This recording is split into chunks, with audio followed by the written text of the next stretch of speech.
you reign!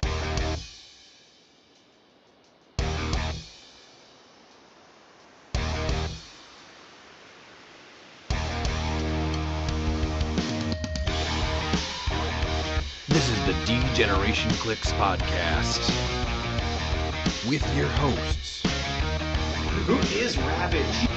Ryan Ruppman, Ravage! Hand me that bottle cap. Miles Kane, Hand me that paperclip. Grab that twine. Gun wrapper. Daniel Schwab, We are best friends. Asgard to Mouth, and Pete. 'cause I'm just me.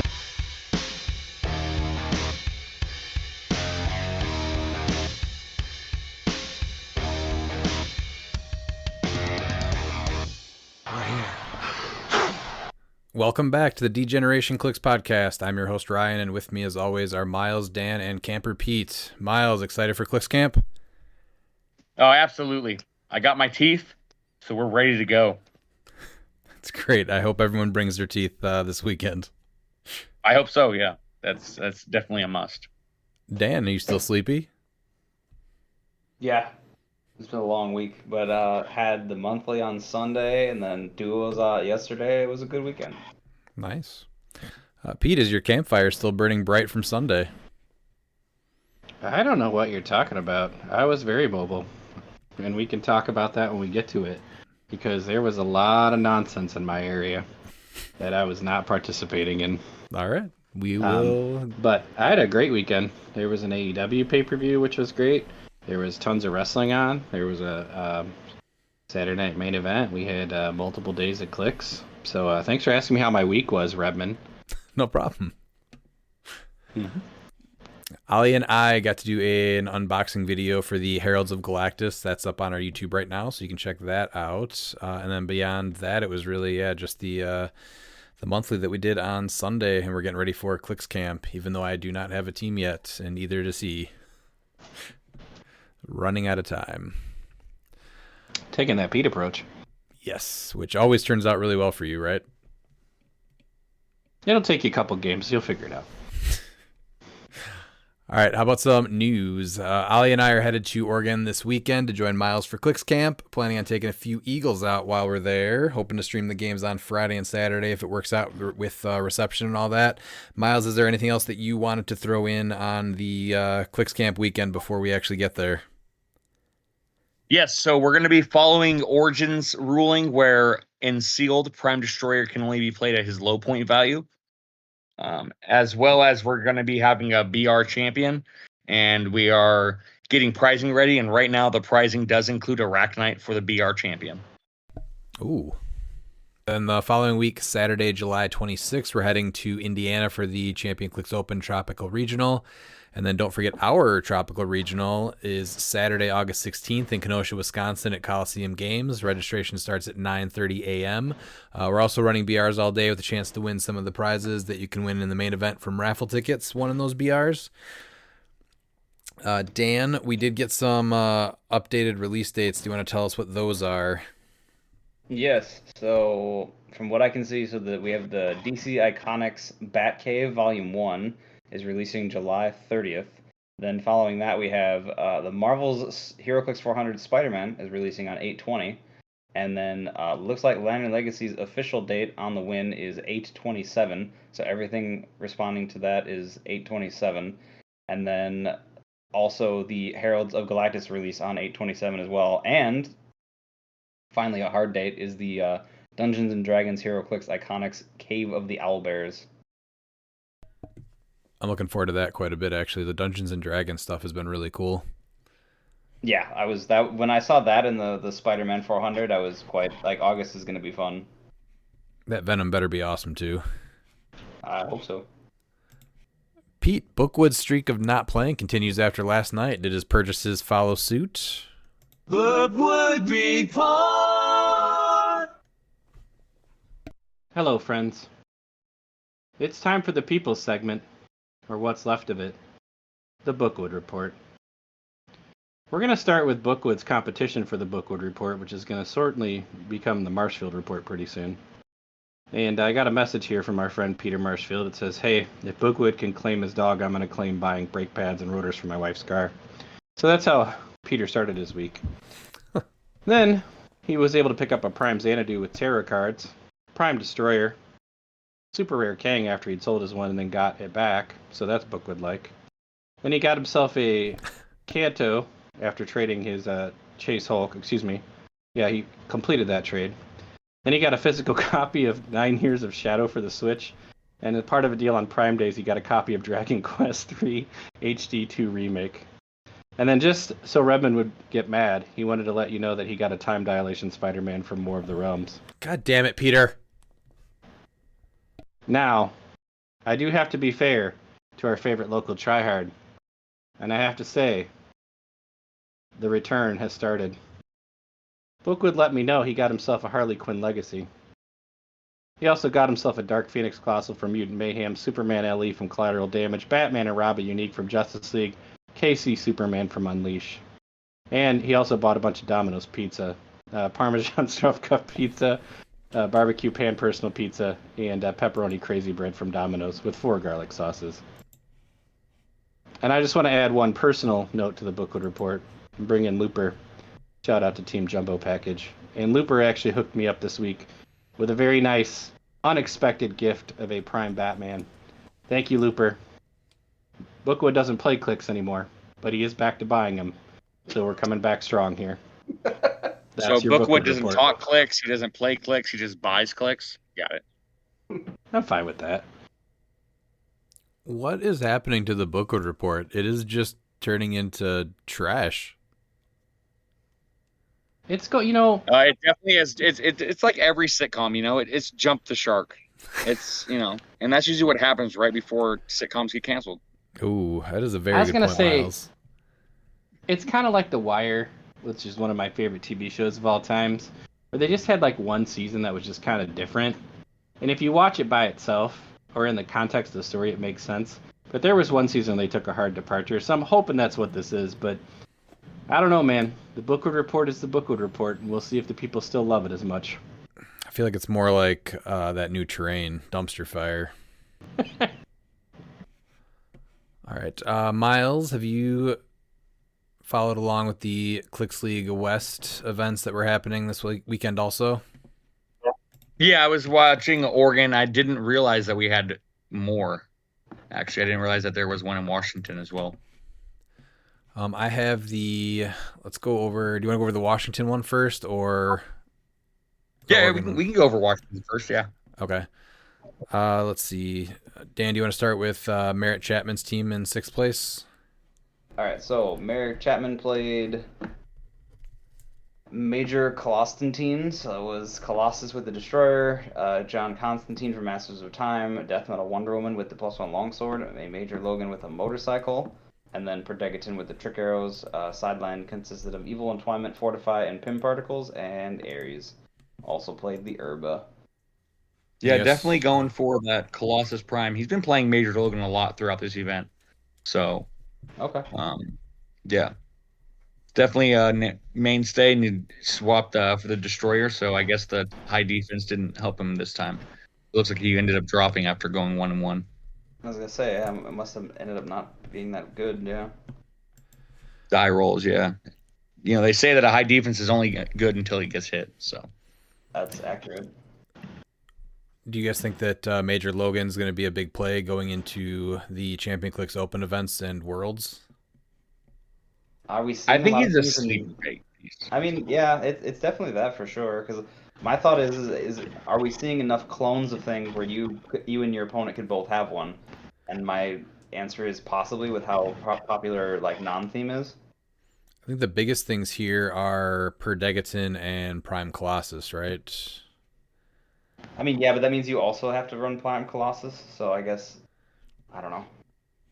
Oh, I'm just talking on his team. I think he's got the room, so obviously Beetlejuice to potentially bring in Beetlejuice to get the characters that share a keyword, or a name.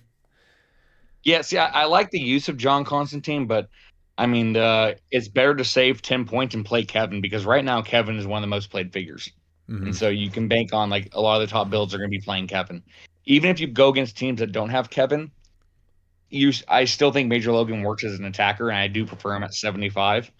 But I think getting Kevin on the team with Major Logan goes a long way once you start getting to those upper levels. And that also then gives you the outside of chance to throw on I guess unless you pay 10 points for Towerette, but adding a time breaker on here too, just to get another chance at sharing a piece that shares a name. Yeah. All right. Pete, do you want to go over Charles's team, Charles Constant? Absolutely, the man bat, one of the man bats. Charles Constant, his team name is Hoping to Play My Team. I wonder why he named it that. Huh. Yeah, me too. Unthemed. Colossus with the Destroyer Armor. Juggernaut from Collector's Trove with the Crimson Gem. Black Panther 00250 with the +1 longsword. At 50 points, excuse me. And Arrow, which is one of Dan's new favorite pieces with the Dream Ruby. Sideline is Fortified Pim Particles Ares, and he only went 1 and 2. But any idea why he said I'm hoping to play my team? Maybe he couldn't make the event, or he thought maybe he wasn't going to be able to make the event. Yeah, I don't know what's going on with that. I'm sure that's what it was. It's exactly what it was. Yeah. The only other thing Charles, I can think I'm glad of you got to make the event and play your team. is if he felt like he maybe couldn't play his team if he went to the event still and people were all playing Main Force Beetlejuice. That's a potential. Or the sideline shenanigans. But I mean, he did have Black that- Panther just in case, but yeah. So I'd say one of those things. Mm-hmm. Looks like, yeah, classic beat 'em up, send 'em across the map. I really want to know if I don't know about putting the Dream Ruby on Arrow. No, I made her an ultra support piece last night, and I think that works the best, honestly. That's the main reason why he put that on Arrow. Is because now she can make barrier. So it's not just a shape change. So it's going to be double rollout and barrier. I feel like you would rather use her power action for the TK usually, though, right? And then you're doing barrier on. Wouldn't it be better to do like the Phoenix Pog then? Give you a second TK and barrier? Yeah, but you also got to remember too, out here, like a lot of the people out on the West Coast weren't really able to get those, and a lot of people it's probably felt like they didn't want to pay over $100 during the auctions for it. That's true. So I'm not sure how many are actually out here. I still think giving her Towerette is actually better for 10 points because then you get outwit and support instead of just barrier. Yeah, see, she's so close to being like amazing. If she was 40 points, like I said before, I think that she would be on way more teams. So adding 15 more points to her to give her the ability to have shape change and barrier up, I don't know if I like that. Nah, she's great at 45. So. And then is this which Black Panther is this? This is the the common. I thought it was the 400 one. No, this is the common. Like okay, interesting. Well, if she hits leadership, your +1 defense, yeah. So Colossus is a 23. Yes. On top. And then Juggernaut's a 20. Yeah. Yeah, that's not bad. No, and she does get the +1 longsword, not for nothing. So she has a 12 attack with blades, and she moves through all of the stuff you really want besides blocking, but you have guys for that, so. Yeah, you can. Charles usually has a nice little wrinkle to his teams that nobody else is doing, so I think that's a pretty good one. Yeah. I mean, that's a pretty good gamble. There's some underlying cool tricks here. Yeah. Yeah. Yeah, I'm not saying it's bad. I didn't really see the trick there. I was like, oh, it makes sense now. Just the +1 defense. I like the fact that he also left 5 points on his build because rest in peace Barrel. So you get extra points for that, Charles, especially because you saw the sideline slots open. Could have just played another one shot. Charles is mourning the Barrel very hard. Yeah, he's a real respect. one. Respect. I really hope hopefully he'll be able to be at Clix Camp. So yes, for sure. Hopefully. All right, then we have as well. Larry Hyde.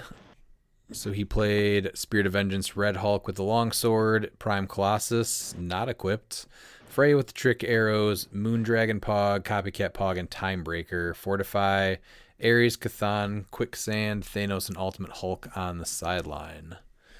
All right, what do we think about the sideline choices? Because we'll be getting into this, I think, quite a bit later on with the scoring them. Quicksand. So I like 2 of those options. What, Ultimate Hulk and Thanos? Yeah. Quicksand is giving interesting. Precision Strike Battle Fury is not terrible. You only get one or the other. You don't get the attack, or you don't get attack and damage. You get one or the other. But you can choose every turn. Yes, I do like that because she has access to both, which is great. And then you can pick something different with Thanos. Then you don't have to be on the Outwit Precision Strike. Yeah, I mean, I honestly would have just stayed on the Steel Energy and Shape Change, but yeah. I like that Ultimate Hulk as a pilot for him. Yeah, Yeah, he's definitely a nasty. awesome selection. Oh, he's disgusting Yeah. if he comes out. Yeah. The cool thing too is about that with that Infinity Gem, it's all you need is 1, 2 to take advantage of that, and you have either have the option of playing it again or just turning it over and they can't score it. So Oh, if you play one on your sideline. yeah. Yeah. Because once per game, if all friendly Infinity Gem one shots are face down, you just flip them back up. Yep. Yeah, so we got an errata. Spirit of Vengeance is still very effective and fun to play and still gives you a ton of options. Oh yeah. Do you know if anyone was aware, or how many people were aware of the unavoidable damage ruling out there, Miles? I'm not too sure. I'm not sure if that ruling affected this event much. When did that I come don't out? think it really did. Was it 2 weeks ago now? I think a week ago, or yeah, 2 no 2 Yeah, weeks last ago. week. Yeah, 2 weeks ago. Yeah, because we talked about it last week. Yeah. Yeah. So That's right. Okay. So it was a third. beyond So what yeah. Keaton, there's not much. Well, I don't really think there's that much just unavoidable damage going around. No, but there's ways that are going to start doing it with rivalry and what's it called? Canyon Event getting nerfed, completely just banned. Yeah. You're also going to be looking at, okay, Butterfly Swap can also come into play, and now Moriarty becomes an option because all you got to do is make him bring out one of his pilots, put a token on him, and then he's dead, and you score those points. So, like, if you brought out Ultimate Hulk, you just get 120 points. Thanos, you just get 300 points. Yep. Gets a little ridiculous. Yeah. So and, yeah. I guess you could do. Oh yeah, because so you can't do Occult Retribution because that's only pen damage. I guess you could do Evil Entwinement, but that would still require your opponent to move that character. So I don't like No, it doesn't require your opponent to. Not at all. You can play into that because you can mind control that figure to move.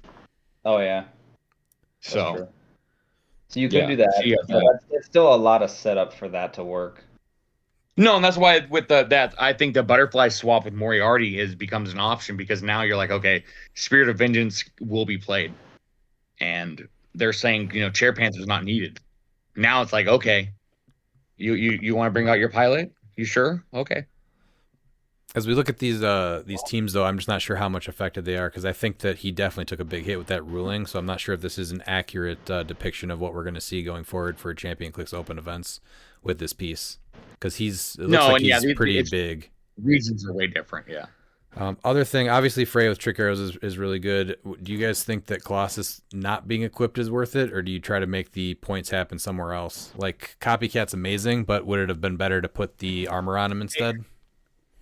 I just don't. I feel like the armor is better than Copycat at this on this team. Right? Yeah. Okay. Same. Yeah. I don't know what Copycat brings. Yeah, because are you really trying to do like barrier tech with this? And you already like I think one TK is solid enough because you're not TKing Vengeance because he's a multi base.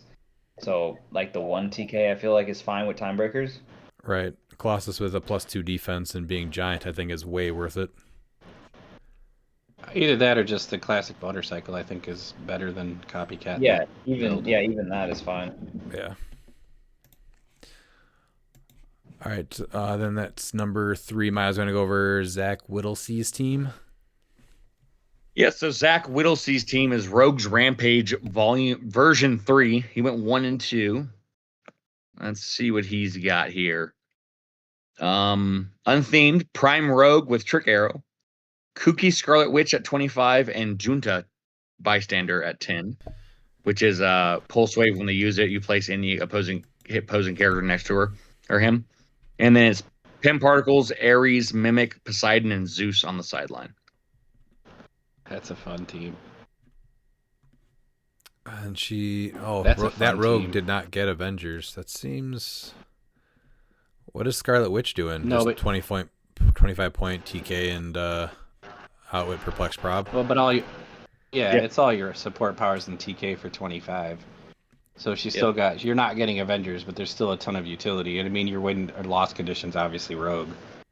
But you got enough on the sidelines to make use of some other shenanigans with the Trick Arrows too. Mm-hmm. Anything you would change on this one? I'm not sure what Junta's doing on this team. Giving you Pulse Wave. Yeah, I think the reason why Junta's on this team is the fact that, you know what, it's very hard to get chase boosters out there, and so they're just happy to be able to play a pod, even if it's not expensive. It's still a good 10 points.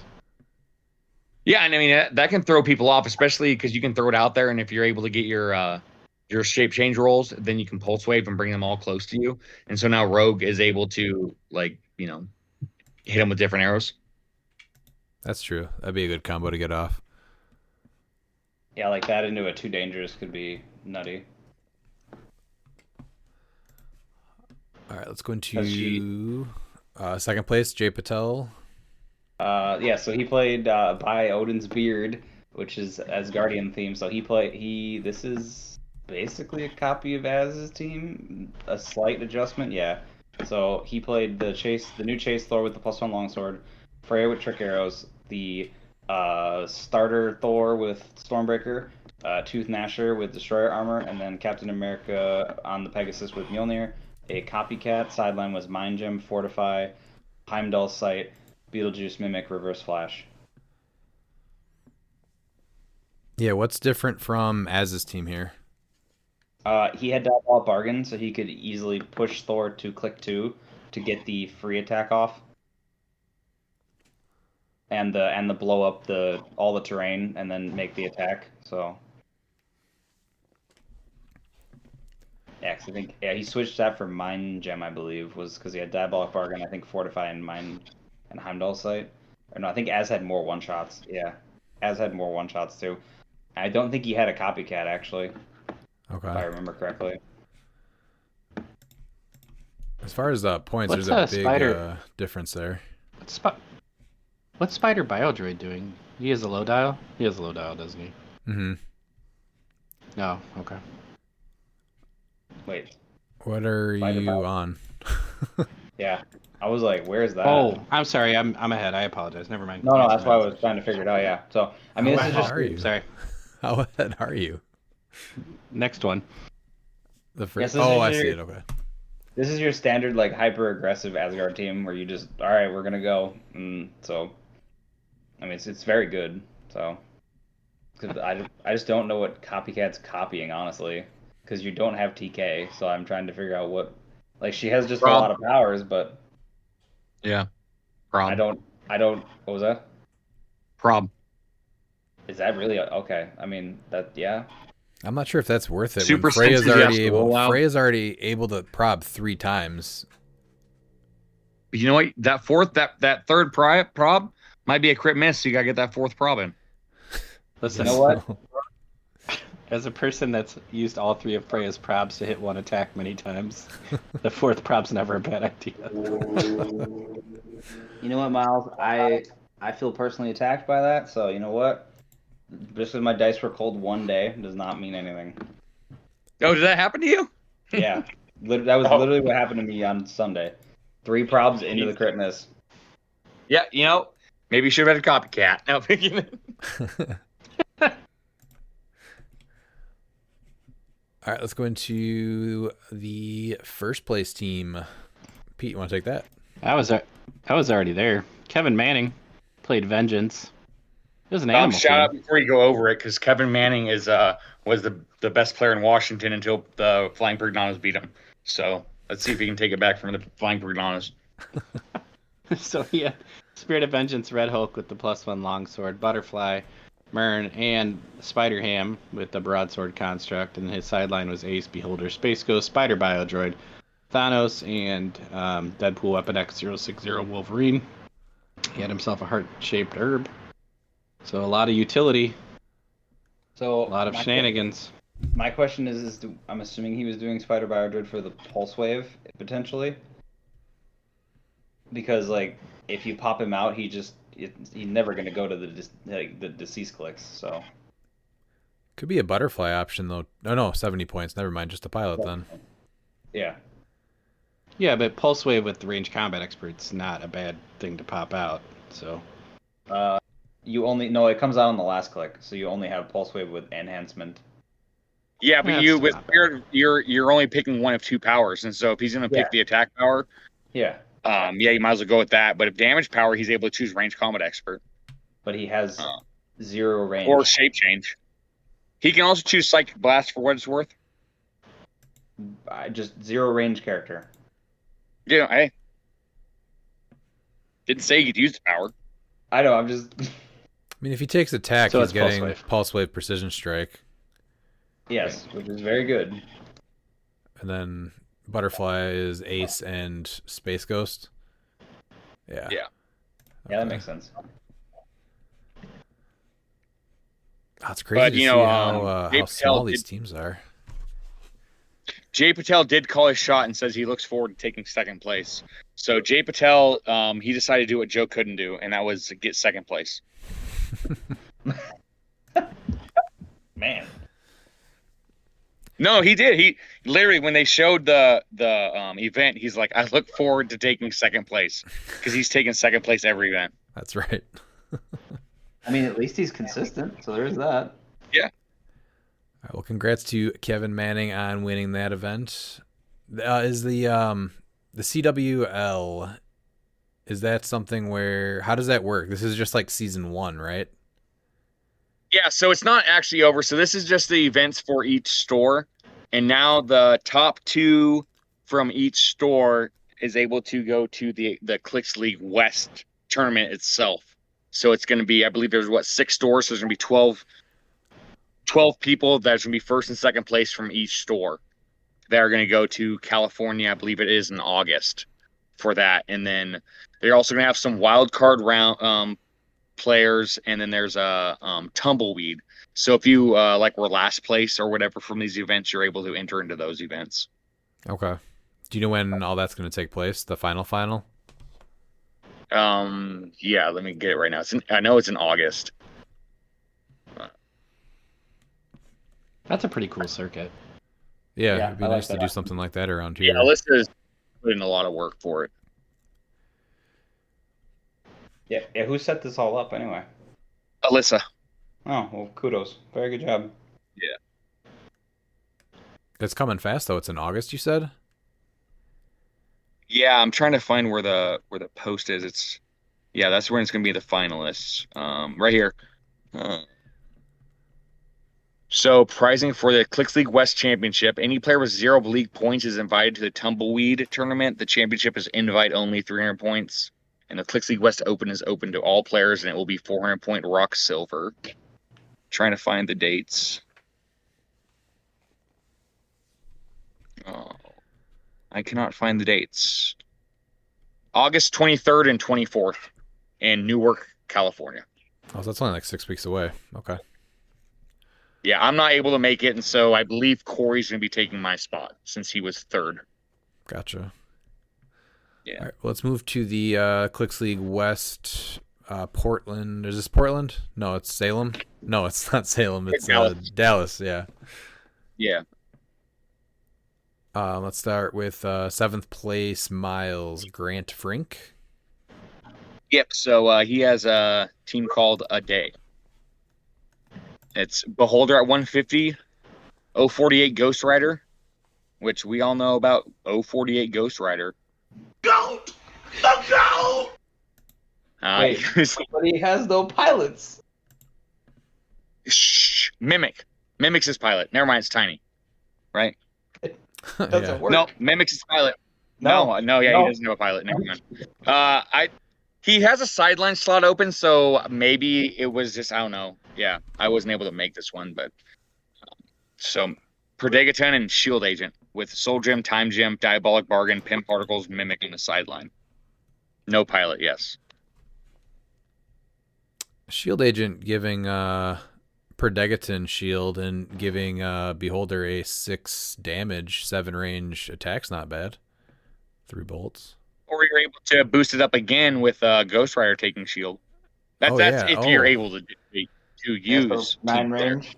That's So 10 range. So he'd be 10 range, 10 range, 7 damage. and he would be 11 for 7.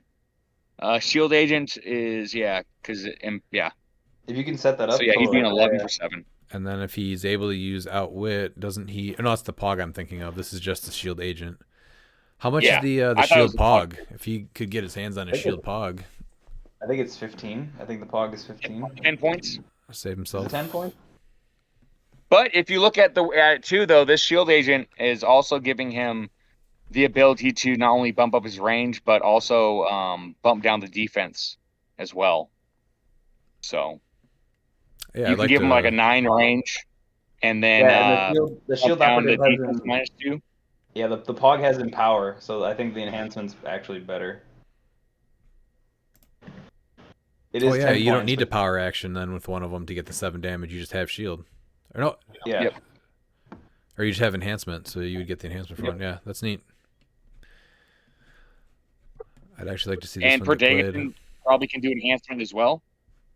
So Oh, I think you're doing TK, right? TK leadership. usually, yeah, but yeah, I do like him though on the enhancement click to make him an attacker. But for like this team specifically, for sure, you're putting him on TK to get Beholder out there. Yeah, I like that. This might be one of the cooler versions of a Beholder team I've seen. All right, how about Matt Zielinski's team, Dan?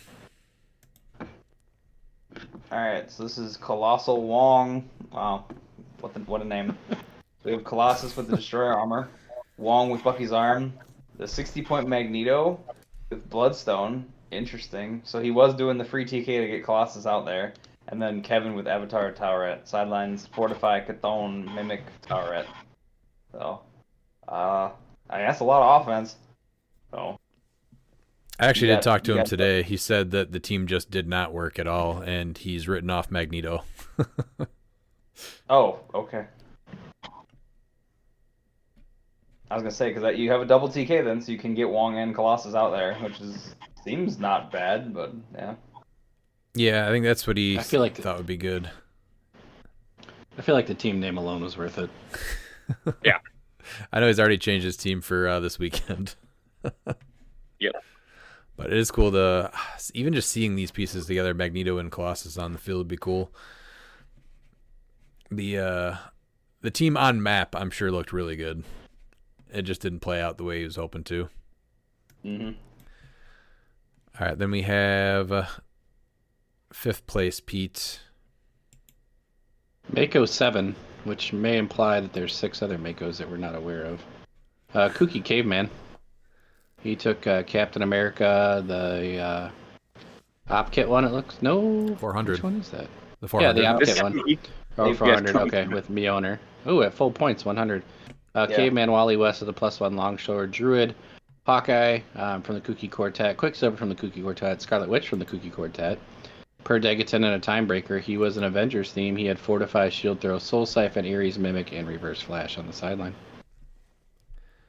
Oh, that's pretty neat. Yeah, I don't think the 100-point Captain America is going to pull his weight, though, right? Even with Mjolnir. Too much support. No, but it's. I mean, no. Well, he can do the shield throw, so he can be a 6 range with. Well, he already has 3 targets, so I don't understand what that's. But I guess he doesn't split. It's because you're damaging everyone for 3, so Yeah. he's able to triple target Yep. and deal 3 damage to everyone. Seems good. I just think that once this guy is gone, yeah, you have Caveman Wally West and Ares. I think it's just hard to keep up with all the aggressiveness that's on most teams. Oh yeah, for sure. Yeah, Because no, he's the it's- easiest target to take out. Also, Yeah. Pete, he's one O away from being a double O, so I think that's where at least that's where my head went with that for his name. Could he make Druid makes Captain America's attack penetrating, right? Gives him pen sight. Oh, and the targeting. That's actually not bad. Yeah, I think it's just too much support. you have to hopefully. it is a lot They're of free support. for sure. That is a So- free, yeah. So you might not be able to do it. Also, a lot of them have mystics, so I guess there is that at least too. But yeah, it is just a lot of support. There's literally 150 points of support basically on that team.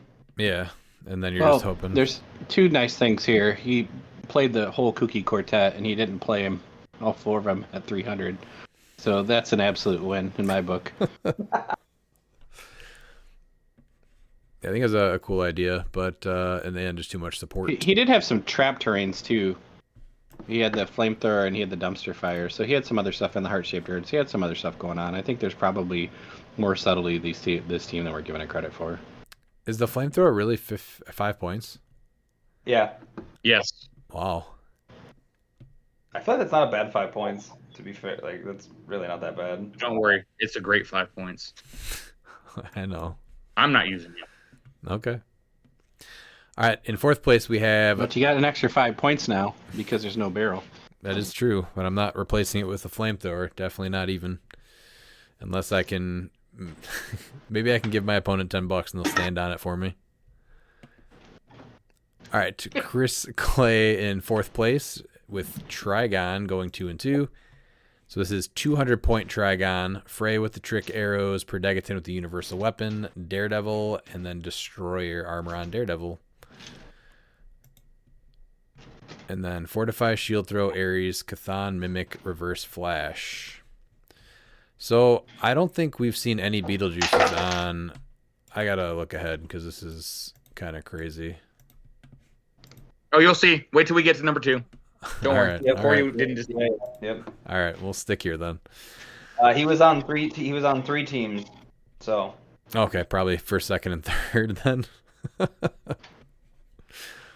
So this is fourth place. What do you guys think about Trigon at 200 points? Went 2-2 at this event. I'm a little bit on the fence with him because if there's characters on the map with the same point value, active player is able to choose the highest or lowest. So if you're playing a 200-point Trigon and your opponent has a 200-point Kong or a 200-point Collector, they can say on their turn that they're the highest point figures on the map. So then he'll be able to take more than one damage from attacks. That's actually a really good point. That kind of definitely brings him down a little bit. I feel like you don't see that as much, right? Besides 200-point Kong, what other 200-point characters are we seeing? I know we saw Collector. Rogue. but Ultra that's Chase true, Collector, he said too. That's the big one. Those two right Yeah, there. that's fair. That is a big one. Yeah. And then what about with? I'm just trying to compare him to the other two 200-point tent poles and why he's at a disadvantage. I feel like because you're playing him, so he's only taking The damage one once per turn. Yeah. Yeah. And is Freya the right play with Trigon for 50 points? Not being on an Asgardian team, losing the triple prob. I mean, she's still really good for 50 for what she offers. Yeah, She's you're still getting the trick arrows. You're getting those. You're getting the markers. So. The terrain. Yep. And he's a 19 defense, so do you think you're going attack or defense then? Or the perplex prob one? I guess it potentially matters they're all on good- who you're they're going all good against. options. Yeah. Mhm. Yeah, I guess you actually really just make that call at the beginning, right? There could be a reason for each one to start with. Yep. All right, that one took fourth. So what do we got in third, Miles? Third, we have Dustin McKibben with Yao 1. Big D decided to play Hadari Yao at full with Destroyer equipped. Prime Panther with Dream Ruby. Shuri with the Longsword, the uncommon one. Miles Morales from Black Panther. Perdegaton, and then his sideline was Fortify, Soul Siphon, Up first Beetlejuice sighting, third place, interesting. Mimic, as well as the Spider-Man that replaces Miles Morales, and then Dumpster Fire, Phone Booth, and Heart Shaped Herb. Those are interesting plays on both of his main attackers there, or the highest point pieces.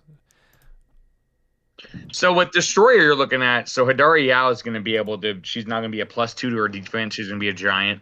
You're going to be able to load up on all of those Vibranium. So, like, they're going to have to hit a 21 defense, and then you're going to have a Dumpster Fire. So, yeah, the Dumpster Fire, so that way, you -1 to their attack. He doesn't have any super strength to really take advantage of it, but... Is that better than Universal Weapon? And currently with Beetlejuice, absolutely. Man, see, I still like Trick Arrow. Wait, why? Universal Weapons at the beginning of the turn. Just running shot. Running shot. Yeah. I mean, that's okay. That's fair. I honestly still think her best option is Trick. I mean, the Pulsar is good. I think the versatility though with Trick Arrows is still kind of better. Yeah, Destroyer though is going to give her reducer, so now like she's going to be able to reduce damage, and then harder to knock her back. Yeah, she gets the 3 through 5 willpower. I mean, there's reasons for it for sure. I just don't know if I like it for the playstyle. You have enough non-deities, so she's only taking 2 the whole time until you kill something else. Then you still have the Panther revive because she is Wakandan. Yeah. So I think that's actually, honestly, I really like the Destroyer armor on her. But you only she's have still a great attacker without Pulse Wave for 3. Like you're still handing out damage. But the thing too is that you only have 5 characters, and so she needs 4, right? So like you take 1 away, and then she loses that right away. Yeah. Yeah, that's my only thought about it. Yeah, but see, you have so many of those Vibranium tokens that you're going to be able to try and keep them alive. Like that's the thing. So it's but 2 of them you can't, because Miles and Degaton you can't. Well, they can if they're adjacent to Panther. They can't. Yeah, if you're adjacent. Yeah. I just don't like the Dream Ruby on any character that doesn't also have other access to shape change already.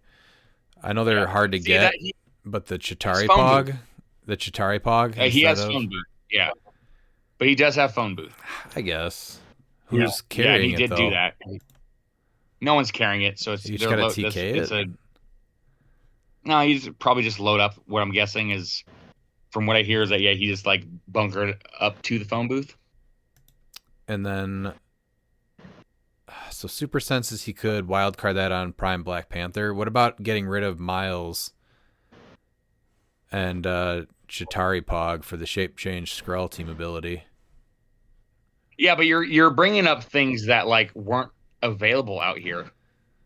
You're talking about specifically from chase boosters. That's I know eBay is just not allowed out there. I forgot about that. No, it's just a lot of people just aren't going to be sinking in, the amount of money. And the Chitari Pog is, I haven't really ever seen that one for sale. Very, very rarely have I. Because I've been looking for that one. Have you? And can't find it. I feel like I looked for it and picked it up like right away. Yeah, there's one. It's on now. I haven't looked for There's one for $100 or best offer right now. Just go ahead and get that real quick, Miles. Yeah, absolutely. Yep, I'm down. I'm paying $100 for that. Absolutely. No, that's not worth the $100. I'm just saying that there's an option. Well, Kree Soldier for 25 would do the same thing. Yeah. And then what is Kree Soldier doing instead? Giving you shape change. No, but isn't he? Yeah, he does get the universal weapon for free. That's a huge perk. Doesn't he have like enhancement though or something? I believe he has enhancement. Yes, on his when he's on the Kree side, I think, or something or whatever. Or is that his? He's got low dial shape change, and then the other dial he's got outwit. So he'll start with shape change. Yeah, so he'll be that's not. I don't know. I like that better. I think. He'll be a 50-50 rollout starting out with universal weapon that also gives. And that would kind of like double dip, right, with Black Panther. He gets the Skrull team ability, so then he has shape change, but then it's also shape change with the Dream Ruby, so you could get a 4 through 6. Yeah, right? You have the TK, yeah. Yep. And you can then flip Perdigaton to that enhancement click. So he'd have sidestep, pen size, super senses enhancement, and then could borrow shape change from the scroll TA to you. So then you're getting another attacker that way. Oh yeah, because I was thinking Prob was on a different power. Yeah, so that's not bad at all. I think that's the only thing I would change. Otherwise, it's yeah. I don't mind the destroyer armor on Hidari. I just think that it's hard to choose not using the universal weapon on her. But if you're still getting it through the Kree soldier, and that's honestly why I think the Kree soldier. I realize he has 25 points, but that's why I do like him, because he almost feels like 15 points because of the free universal weapon. So what do we say? Kree soldier instead of Miles? Yeah, absolutely. Yes. I think for the utility on the team, absolutely. Yeah. Yeah. Because now you're gonna have TK, so now you can have double TK. And do you Triple really TK, want? I guess. Do you really want to But attack not- Black I guess- Panther that has a 4-6 shape change? That's going to hit Yeah. you for your printed, and then he's just going to be And bringing actually, people back. I guess with that Kree soldier, since you really don't want to bring him up there, it might even be worth bringing Perdegaton and turning him to the Psychic Blast enhancement click, so he's an actual attacker. Since you're gonna have 2 TKs now with Shuri as well as the Kree soldier. Yeah, I was just thinking that the enhancement's kind of worthless. So again, it's team based, right? Is it? What you're Is going it up already out? against. Well, you don't. Is it with Hidario? Isn't it? I guess if you want a single target, but she's just No, dealing. you triple target and you just deal the 5 damage to one person, and the other 2 take 3. Oh, that's true. So it's not terrible. So Yeah, I think that's the only thing is just switch out for Kree Soldier. All right, that was third place. Let's go into Corey Franklin's second place team, Dan. All right, so we have final CLW team. So we have, wow, this looks oddly familiar, but it's a slight knockoff. So we have Colossus with Destroyer. Looks like Ghost Rider, but with the glider, not the not the Crimson Gem. Kevin with Avatar of Khonshu. Looks like someone picked up on that tech quickly. And then the Chair Panther with the long sword. Perdegaton with the Cosmic Cube. It's an interesting choice. And then the Phoenix Bystander. Sideline is Keaton, Chthon, the 001 Rider for Pilot. Khonshu, Mimic, and oh, look at that. I like the Werewolf by Night choice. Good call. That's a very good pilot choice. yeah, I think he went with Glider and Cosmic Cube because, unlike Joe, his strategy was going for second. And I think that those 2 objects is like, okay, I'm getting second. Well, at least there was like a little bit of thinking with his team versus Joe's team. The glider, you have to pick. You have to pick. Yeah, the Cosmic click 1, Cube 2, is- or 3, and then it's going to be. Is it random with the Cosmic Cube? So yeah, the cool thing with Glider, this is what's actually really cool about Glider on Ghost Rider, is that you get precision strike and combat reflexes, and so now Ghost Rider is going to have precision strike. You can also give him steel energy and shape change, or or blades and battle fury, and he's still going to have precision strike with that. And then up close, he's going to be a 20 defense. So you're going to be aggressive with this Ghost Rider. And he's going to be a 20 defense. That's neat. What about Cosmic Cube, though? That seems like I don't know. I don't. It's tough for me. I'm not feeling Cosmic Cube. Because Dagaton already has prob, so it's like if you land on prob on the cube, it's just a wasted 10 points. Well, so what you're going to be doing with this team is, because this team is meant to abuse Beetlejuice, so that's just a wasted 10 points. It's almost like, he would have been better off figuring out a way and seeing what he could drop to get, and realistically, dropping Werewolf by Night is probably the call for Towerette on Perdegaton. No, he's probably doing that, though, so that he can spin Kevin when he brings Beetlejuice in, because Outwit is what he wants on click 1. If you're on prob with Towerette and you roll bad with Beetlejuice, you'd have to kill something else or Kevin, which you don't want. So you put him on click 2, you go to support, and then you have your prob from from Khonshu, and you have stealth on Kevin now, so he's harder to deal with because you can't just shoot him. Yeah, I was just saying, like, because with Predagiton, I'd give you 2 options for support. Because, like, realistically, what you want to do when you're calling in Beetlejuice is you want to be able to support him.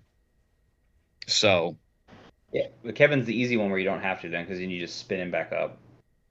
yeah, no, you're going to damage him, but having 2 supports, is nice. So you can have someone like heal up your Juice as well as heal up your Ghost Rider or your Colossus. Because that Ghost Rider goes down pretty quick, and like even Colossus, like even though he has that, all his powers throughout the entire dial, like once he gets to Click 5, the 11 for 3, like he's no longer a big threat on the map, and so you want to be able to heal him. And there's gonna be times where Kevin's not gonna be able to be on the map, so like Predagiton with that's gonna be helpful for him, I think.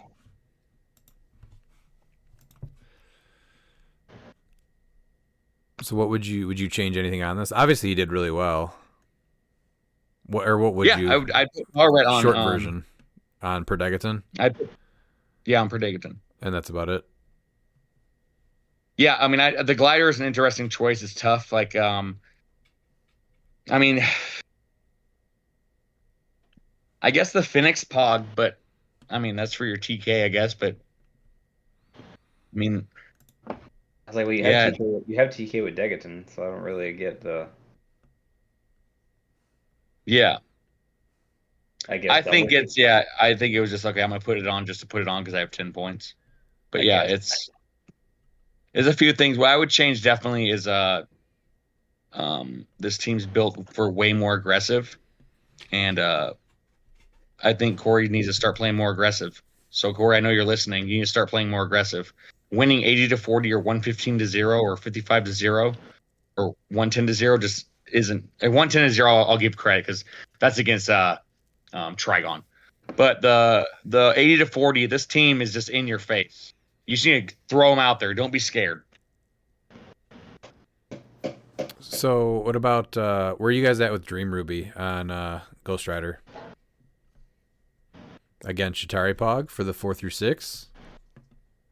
Yeah, that's if you can use it. If you're gonna go all the way into the gimmick, sure. I don't like Chitari Pog because he's literally there just for that, and I don't. That's why I like the choice of Glider, because Glider's going to be giving him flight, +1 speed, precision strike, and combat reflexes. And so now Ghost Rider's going to have 9 speed, flight, which is going to be nice to be able to go over outdoor blocking, and then give that +2 defense. So you're going to be able to get him and Colossus in their face with a 20 defense and a 22 defense. Mm-hmm. Oh, he's actually got shape change from Ghost Rider if he uses that as the pilot too. Yeah. Yes, you have shape change and then Steel Energy. Corey's a great player. I think it's a great team. I wouldn't have changed it. I just think being maybe more aggressive with it. I can get it. There was no streams that I was aware of to watch games, so I didn't see anything. So. Yeah, I don't think they did stream, right, Miles? No, they did not. Now, I will say it does look like Corey did get his hands on a Phoenix Pog. Now, 7. Mm-hmm. So, 7-person event here. 6 teams had Predagiton. 7 had Mimic. 5 had Destroyer Armor. 4 had Dumpster Fire. The top 3 were the only 3 people that played Beetlejuice. 2 people with Glider. Sounds about right.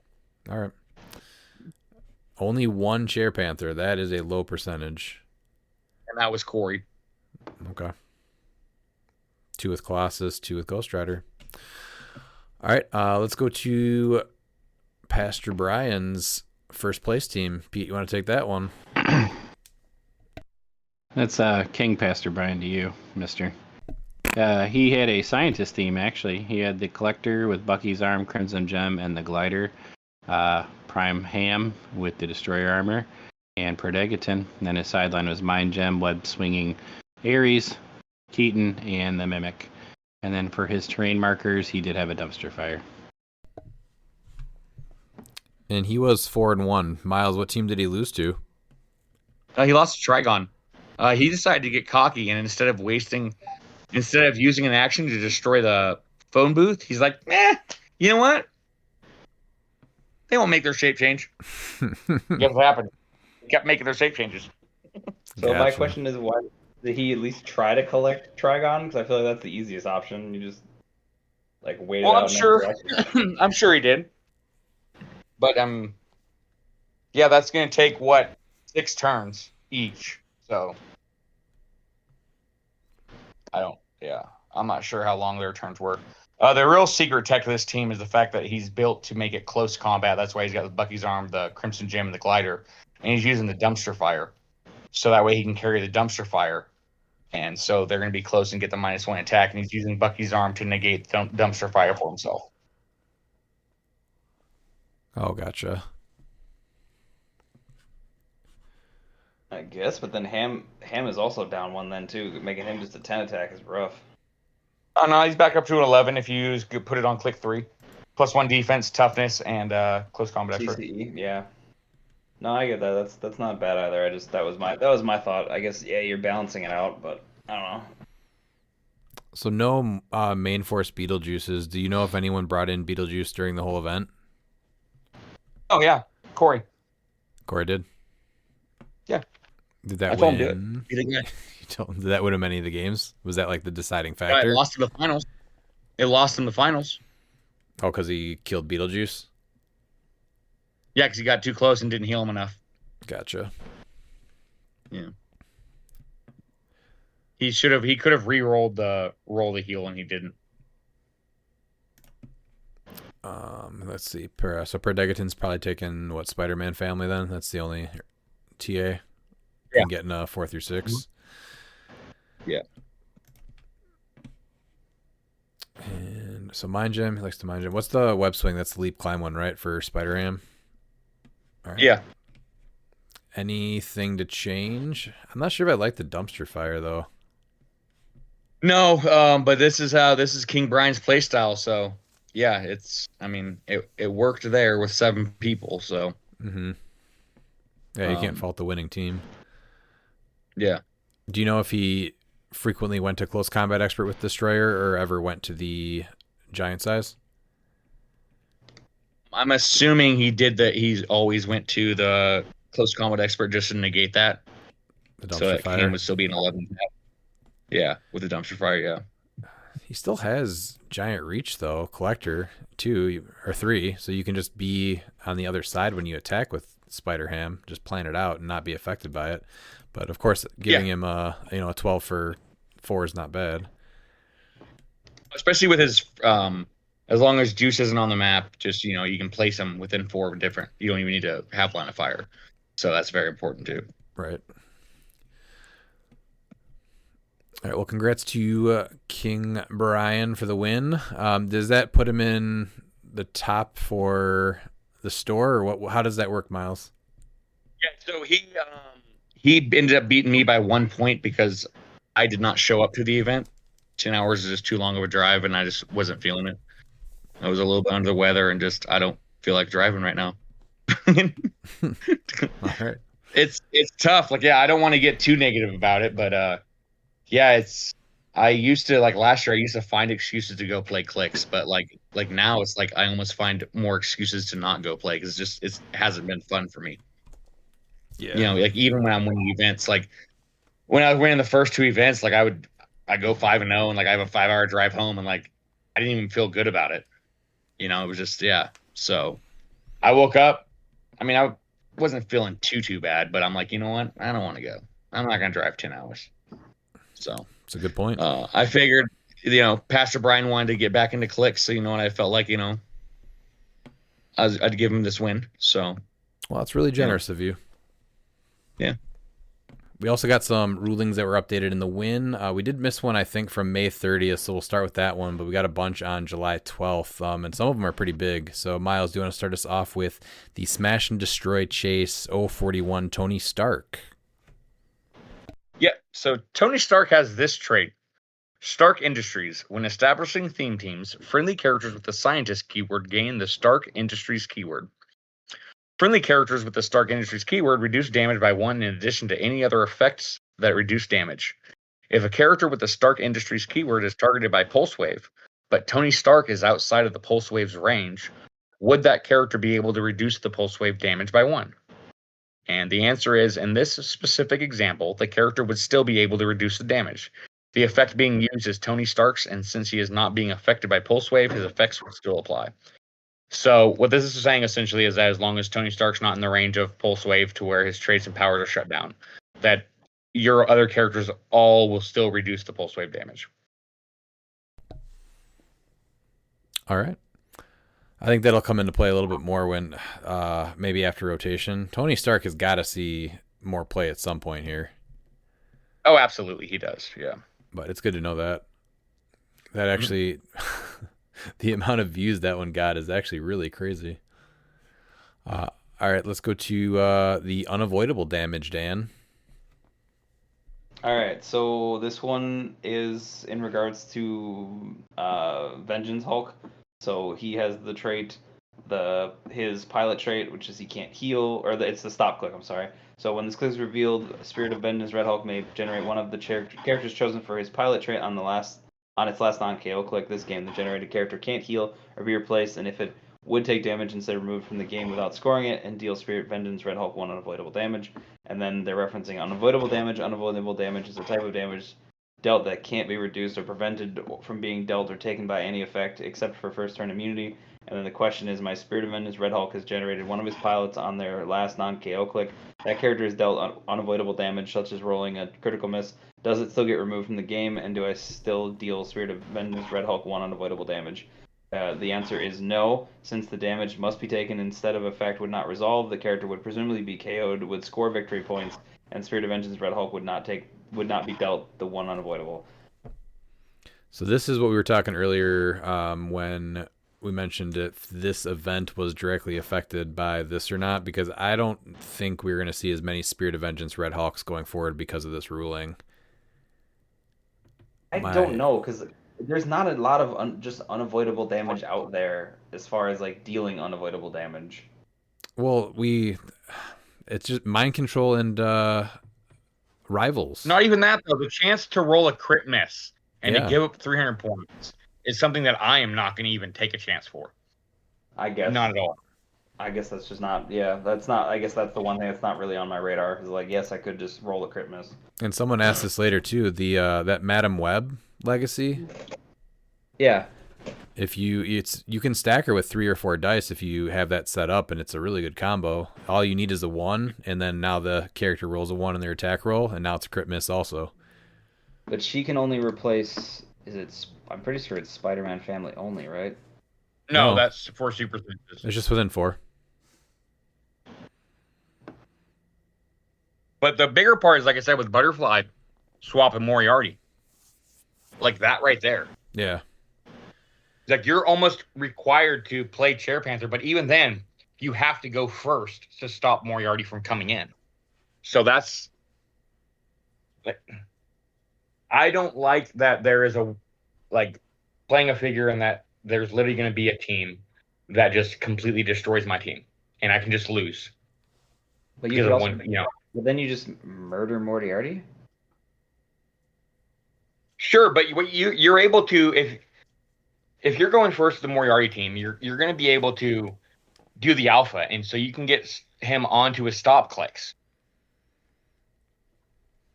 and bringing those pilots out. And so Moriarty's going to do one of two things, either because I believe is it a you may or are you required for Red Hulk? It's May. Okay, so But then do don't you have to. care? That's what people are playing him for, is to get them out. exactly, and just I mean, he's still nothing just a is good- worse than the crit miss is like the main reason why I wouldn't do that. It sucks to roll a crit miss as it is, and your Thanos or whatever getting KO'd. But the fact that you're giving your opponent like a ton of points is just I especially in a dice game, risky. I'm not going to be willing to take that chance because I will be the guy to roll crit miss. Yes. I mean, but at least with 2 of his pilots, you have prob, so there is that. Well, of course, yeah, there's prob, but there's also evil entwinement, which you can then work with mind control, and then the Moriarty thing. Yeah, but Like Moriarty also has he has mastermind himself. So like and that means that they're going to go all in to just KO your butterfly swap, which means that's fine. Yeah, that's all he was really doing anyway. I'm sure you have other things on your team than butterfly, right? Yeah. Yep. I don't know. I just hate that there's a ruling that makes a piece, in my eyes, way less playable. This was a really cool piece that did some cool stuff. They fixed the loophole, or not the loophole or whatever, but the abuse of being able to pick the same pilot. So he was set up to be really good. Points for rolling a crit miss. Like, take everything else out. The fact that you give your opponents points for rolling a crit miss, it just feels bad. Crit missing is bad as it is. Is that any different? Now, like, you can literally lose by the mercy rule because of it. I understand that, but is that any different from doing that normally with the figure on the board, where if you crit miss and kill your own piece, you're giving up the points? Yes. Yeah, because it's a pilot. It's not supposed to be scored. I understand that. I'm only stating the fact that in and of itself normally is still the same result. Of course it is, yeah, but it's different. You can get mercy ruled immediately. Yes, that I understand that part is no bueno. I just he's still just a good 125 point piece. He can still just attack. Like, you don't have to push the issue of I consider the stop clicks as just a backup, honestly. Like, he's still just a good attacker for 125 points. Like, that's just an external benefit of oh, hey, he got hit. All right, well, we're popping something out. I don't think anyone that's taken him to the top is playing him like that, though. I mean, that may just require an adjustment in playstyle then. He's still great at 125. We will have to see. Pete, you want to take the Spider-Man? I do. Spider-Verse 051 Spider-Man. The trade is I wish Thanos never got the Infinity Gems. Excuse me, that's on his stop click. Stop super senses, and this click is revealed after resolutions. Remove all equipment on the map or equipped and all game elements on the sidelines from the game.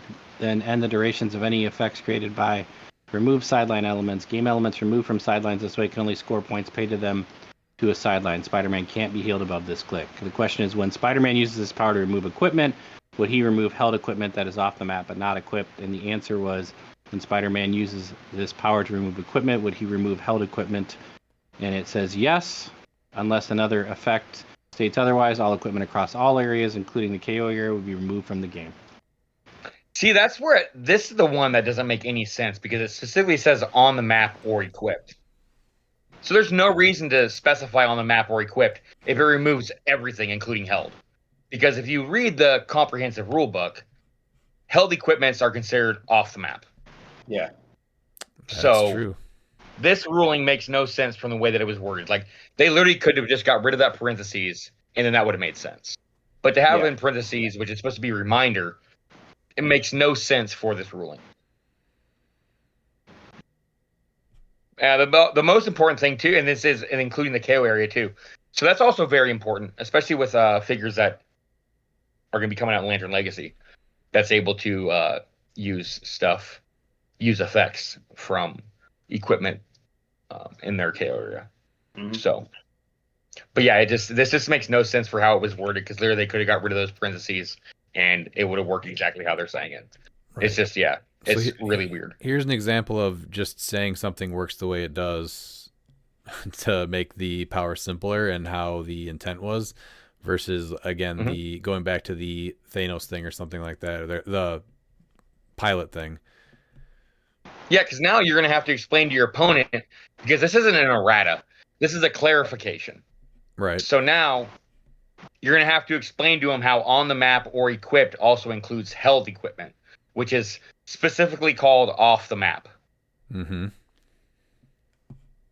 And it's just it makes no sense, and it's gonna be a disagreement that, honestly, the person that's saying that's not how it works, like, they have a point based off of how it's worded. So it makes it really hard if you're going to try and, you're going to have these interactions, and you're going to say, no, that's not how it is. And then you're going to get these rulings and people are going to get mad because you ruled it wrong. And it's like, how else was that supposed to be ruled? It says specifically on the map or equipped. It just goes to show that there should be, these things need to be advertised or whatever, and shown to people in the beginning of events. I just completely disagree with this because this ruling just makes absolutely no sense for how it's worded. Yeah, I agree with you because So- they Well, are off. It violates the comprehensive. It's right, yeah. So So obviously the intent was that it would include the Every- held things, yeah. But then that just goes into a couple of the more recent rulings where it's like, well, just say that's intent and fix the game. yeah, because now for this to work properly, like you're gonna have to change the comp. Like all that would have needed is literally like they should have never put the parentheses there Mm-hmm. because like this parentheses are specifically saying. So you're like, okay, it's safe then. Right. So I don't know. How do you feel, Dan? I mean, I guess I'm not the biggest fan of this Spider-Man in general, but I just don't. I mean, I don't like inconsistencies as far as that, so I'm not really. The Yeah, biggest fan. that's exactly it. Yeah. It just it's just gonna add confusion. All right, who wants to take the Kanjar Row one? So Kendra Row has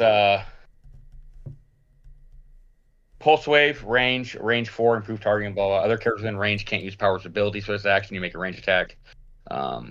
That's important for Kendra Row's trait, which is Gamma Gong, which grants Pulse Wave. And when Kendra Row uses it, he instead has the following range and effect depending on how many Gong tokens he has. 0 is range 4.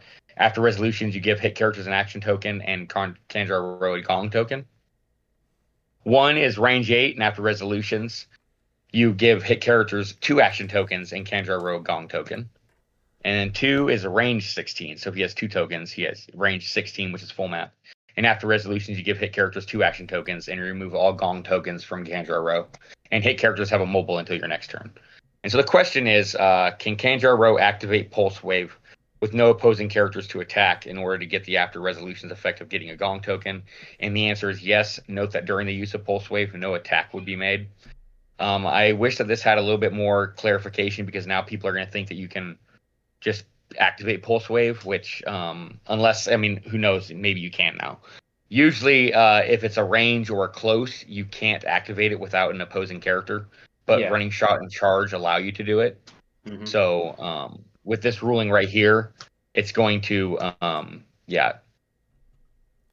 I think that needs to be more clarified. I realize that you just do as much as you can, but like technically you're not allowed to activate ranges or closes without a target unless it's part of You can do power. that with Pulse Wave, and you can do that with Quake. It's the same way that Bardley Yep. Quinn works. Yeah, you get the running shot though. No, you I'm don't. talking about just activating it without running shot. You're saying that you Because can't. range, you have to have a target. Now with Pulse Wave, you just activate it. Yeah, but you're taking a range action. That's why it's part of the charge.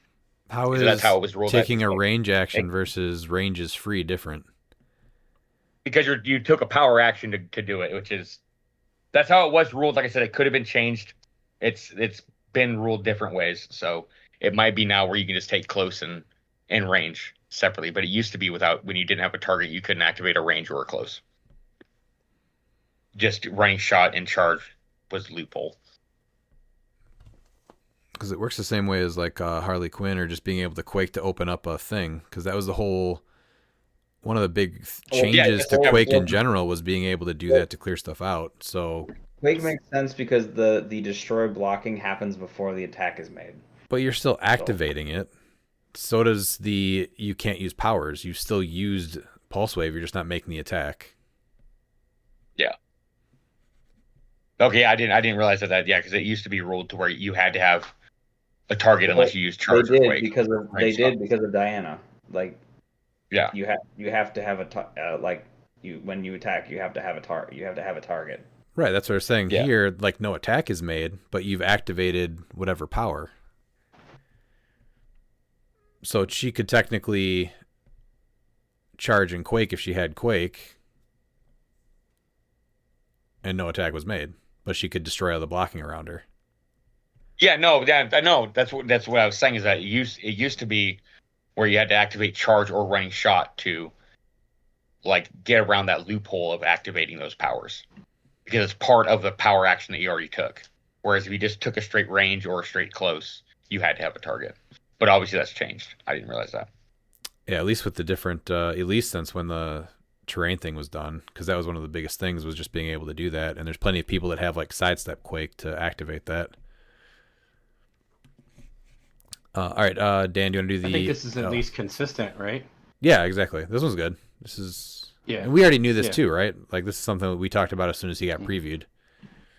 Yeah. Dan, do you want to take the Beetlejuice one? Sure.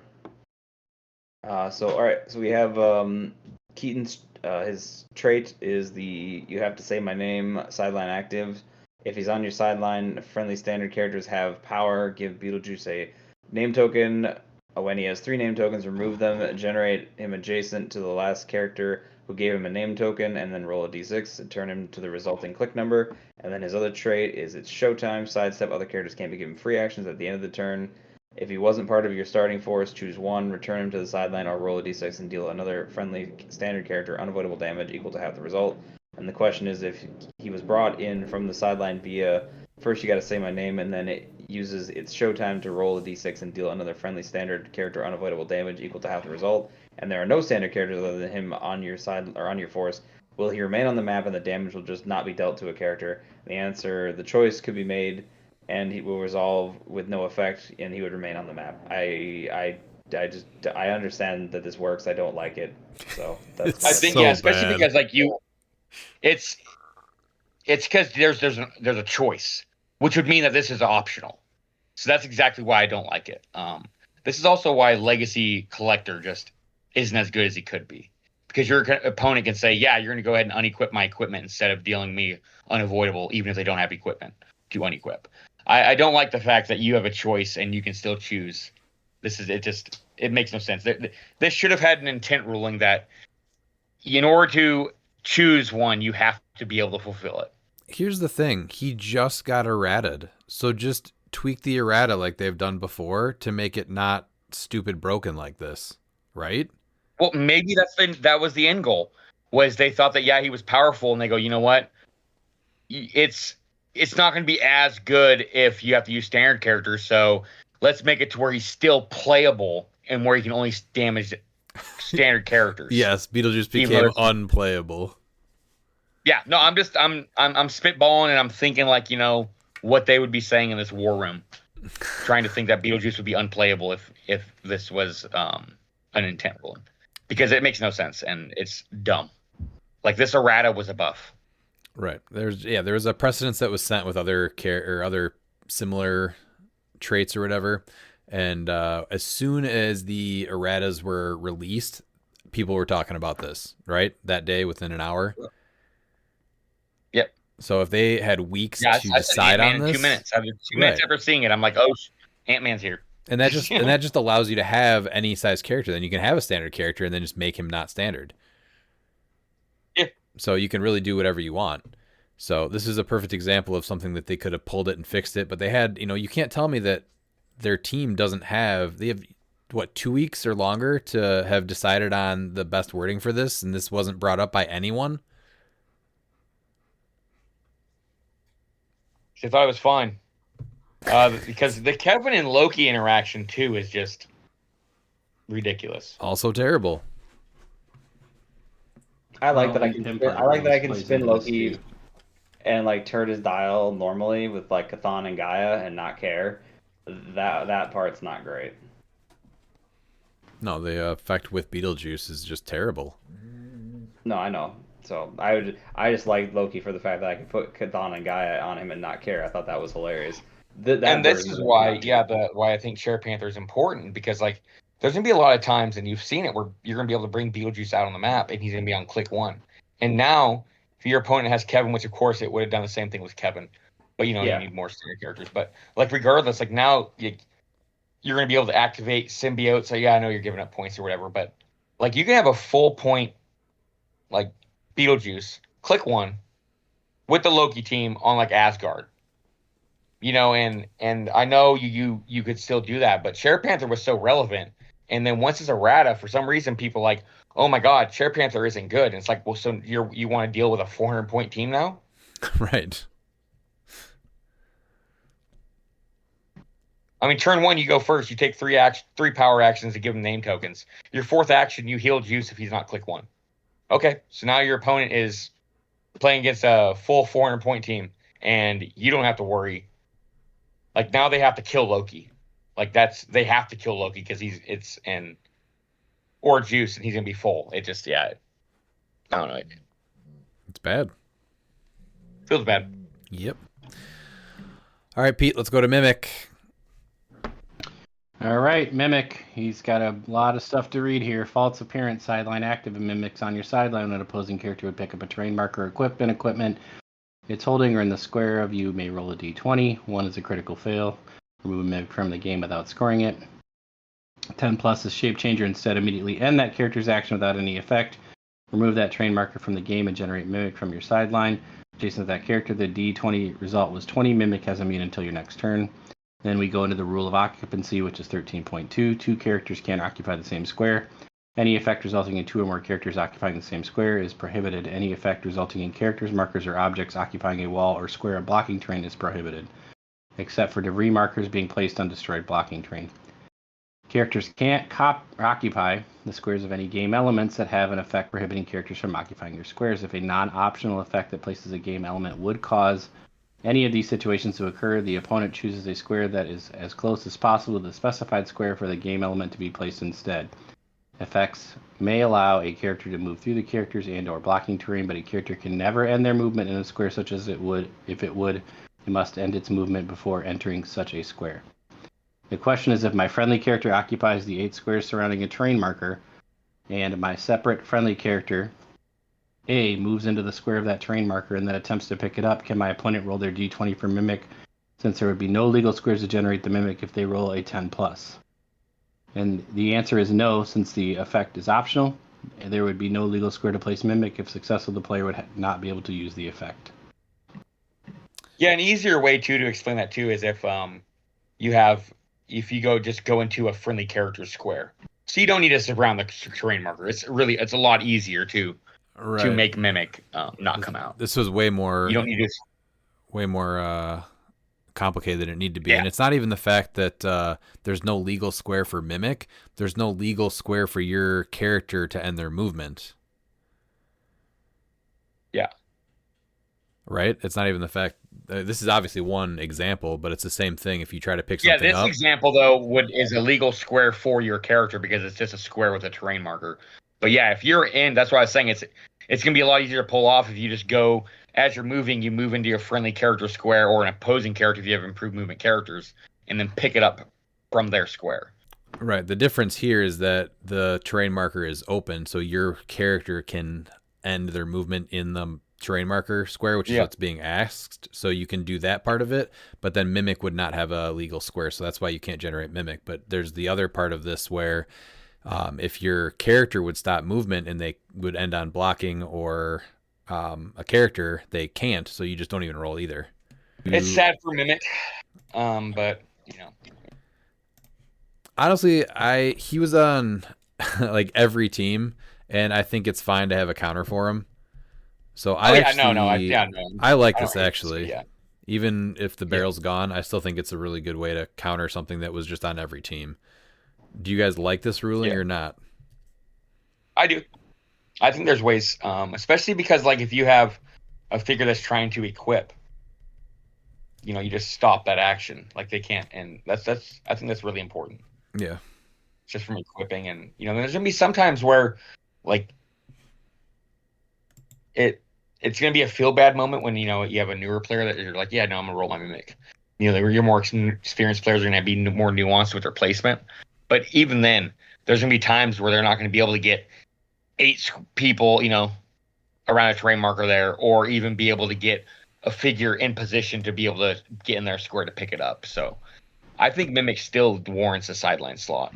Oh, absolutely, yeah. But he should have a counter. I'm not saying he's not worth putting on your sideline anymore, but when a piece is so good that he's on everyone's sideline, then there should be a counter for it. No, I'm fine with this ruling. Yeah, this ruling I'm totally fine with. Makes sense. It follows the comp. Dan, what's your opinion I on have no problem with this one. So, indifferent, I guess. Pete? Yeah, I have no problem with this one. This one makes sense. Because he was the counter to all the free objects that sit on the field that are like very, very good. So that are just free. So I felt like that was a like zero sum. But I mean, yes, it's like he's obviously like it follows the comp, which is good. There's the consistency there. That's fine. But you also got to think too that in order to do that now, because like you're talking about like the phone booth, Yeah. they're now literally going to have to waste an action to have a character move for them to be able to pick it up. As many people that like to go make sure they can get their phone booth turn one, I'm sure they'll probably do that. Then you got to Yeah. leave him up there though, Which means so that you're they're- wasting points. Yeah. So it's good. I think So it's now fine. you're going to have to like waste another TK or something. You know, Yeah, I mean, if you're going you don't want to first, break is that the really that music. big of a deal? Probably not. No, I mean it does suck, but like I said, especially compared to the Spider-Man ruling, at least it follows the comp. So, Yeah, no, it does that, which is good. All right, let's go to Fortify, Dan. Or no, Miles. All right. Sorry. No. Yep. So Fortify is when a friendly character would take 4 more damage after reducers, you may make them take 1 damage instead. Hadar Yao has Can't Fail My Followers. Leadership, double backslash, as long as there are 4 or more friendly characters without the deity keyword on your force. Hadar Yao takes a maximum of 2 damage from attacks. If I have 4 friendly characters with the deity keyword on my force and my Hadar Yao is dealt 4 damage, would I be able to trigger Fortify to make her take 1 damage? And the answer is no. While both effects prevent taking damage, Hadar Yao's effect is not optional and must be resolved first. When Fortify would attempt to trigger and resolve, the character would not be taking 4 or more damage, so Fortify would not be able to be used. And note that this interaction will be clarified better in a future comprehensive rules update. It makes sense, this answer, actually, yeah, because it's not optional. Yeah, and Fortify is specifically written, too, as you would take 4 or more damage, and she's not Yeah, taking so 4 or more she takes a damage, max. she's taking 2, yeah. Yeah, this is a big thing that's come up recently with non-optional effects resolving at the same time as optional effects. I know there was talk about the butterfly thing with what's her face? Freya. Death Metal Freya. or Freya. Death Metal too. Yeah, so this is in line with a lot of the other rulings, so good ruling on this one as well. Which is crazy, though, because Death Metal has been out with Butterfly for over a year. People were playing at Worlds. And never. See, this Was is it played where like that? I would like for somebody that knows that it... I mean, someone had to have seen that should have been able to catch that, right? Over a year ago, Yeah. 2 years ago, 3 years ago? Or no, I guess Butterfly is more recent, but... Yes, it would be. Yeah, so what? It would have been around Nationals or whatever, or not Origins. What was that? Gen Con last year? And then Worlds, because people were playing Butterfly, that at Worlds, so it's weird how, it took them this long to figure that out. Okay. So it's just, it's really weird just because it's been played wrong for so long. Right. Everybody just forgot how this is supposed to resolve, it blows my mind. It would be nice if some things were addressed, if they were just known without having to ask it on the win. Yes. I think that's the main issue is that, it has to be asked on the win. And, but I mean, at the Worlds though, like they had judges there and everything and they let it happen. So it's really weird that, it just was able to fall through the crack. Yeah. I think PJ is trying to put articles out like that, which is helpful. So I just would like to see more of them. All right, Dan, Evil Entwinement. All right, so Evil Entwinement's effect is at the beginning of your turn, you may choose a friendly character and an opposing character within 4 squares of that character.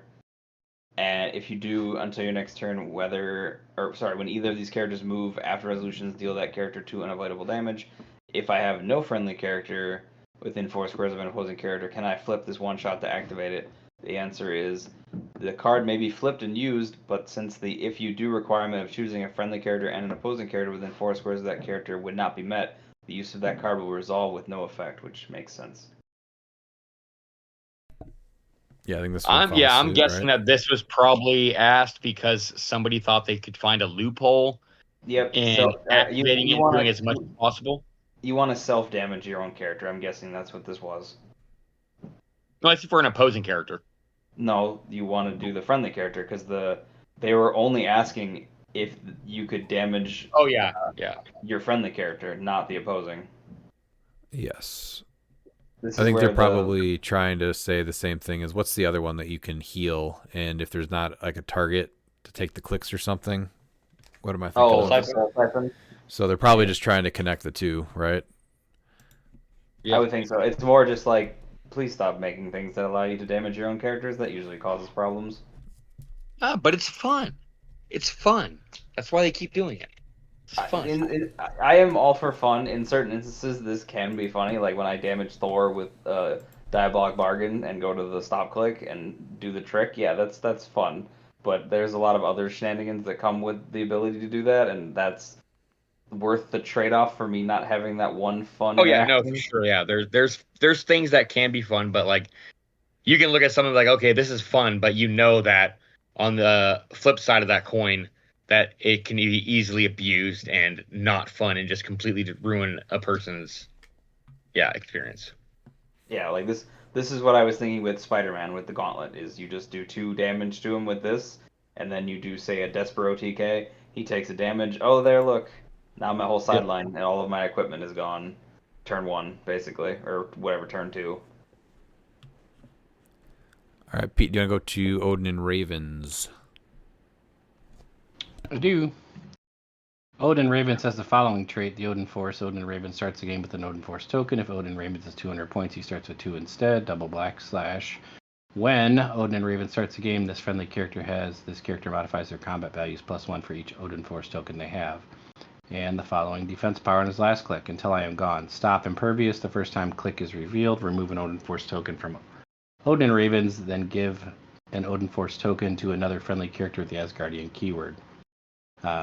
Wheels of Vengeance. Sleipnir has the following power: Valhalla, I'm coming. Charge. When Sleipnir uses it after resolutions, you may generate the character chosen for his pilot trait from your sideline on its last non-KO click. And that character may make a close attack.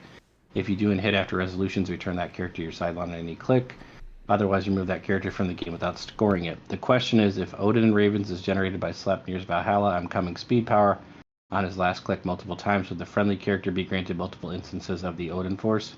With an example, Odin and Ravens is generated the first time, giving all friendlies the Odin Force effect and giving an +1 Odin Force token to a friendly character A. Then he's generated a second time on his last click, giving all friendly characters the Odin Force effect again, and giving 1 Odin Force token to all friendly character B. Would friendly characters A and B receive +1 to all combat values or +2 to all combat values? And the answer was characters cannot use the same powers or abilities more than once. No matter how many times a character would gain this effect, it would not stack and would only apply once. Note that the character would still benefit from all Odin Force tokens it would have from multiple uses of the effect. If it had 3 tokens, it would modify its combat values +3. I'm lost, boys. I'm completely lost here. Yeah. I think trying to over-explain it just completely overcomplicated it. So, from what I'm gathering is that, yes, they will receive the +1 to all however many Odin tokens they have. So the main thing is that originally when this was, I think it was Odin was previewed, he was considered, people were saying that he was considered a new character, so every time that he came from your sideline, it would trigger a new stop click. But they're saying that he is not a new character, and once that stop click has been revealed, then that's it for the game. That's the shorthand version. But that also correct? contradicts the comp, because the comp does say when a character leaves or returns to leaves the sideline, they're considered a new character for all game effects. Correct. So that is why it was said that's how it works. But this is saying that's not true. Yeah, it's just it. That's why it's confusing. Yeah, and that's why it's really hard to try and teach people, like, you know, when trying to do this, especially like during tournaments, because I mean, if you can't even go to the comp, I mean, what can you do? Because like when you look at the Hidari Yao ruling, that one at least did say that they're going to go and have a update in the future for the comp. This one did not, and neither did the Spider-Man one. So that's very interesting. Oh, it would have been nice if the question had that comp quoted, that spot. Yeah. Because it's not, it's just all because I mean that very easily could have maybe because we've seen this before where we get a ruling and then you go and try and look for it again and it's gone. so maybe that's not the case anymore. Yeah, maybe they didn't catch that. So as of right now, I guess it's worth actually looking up though, right?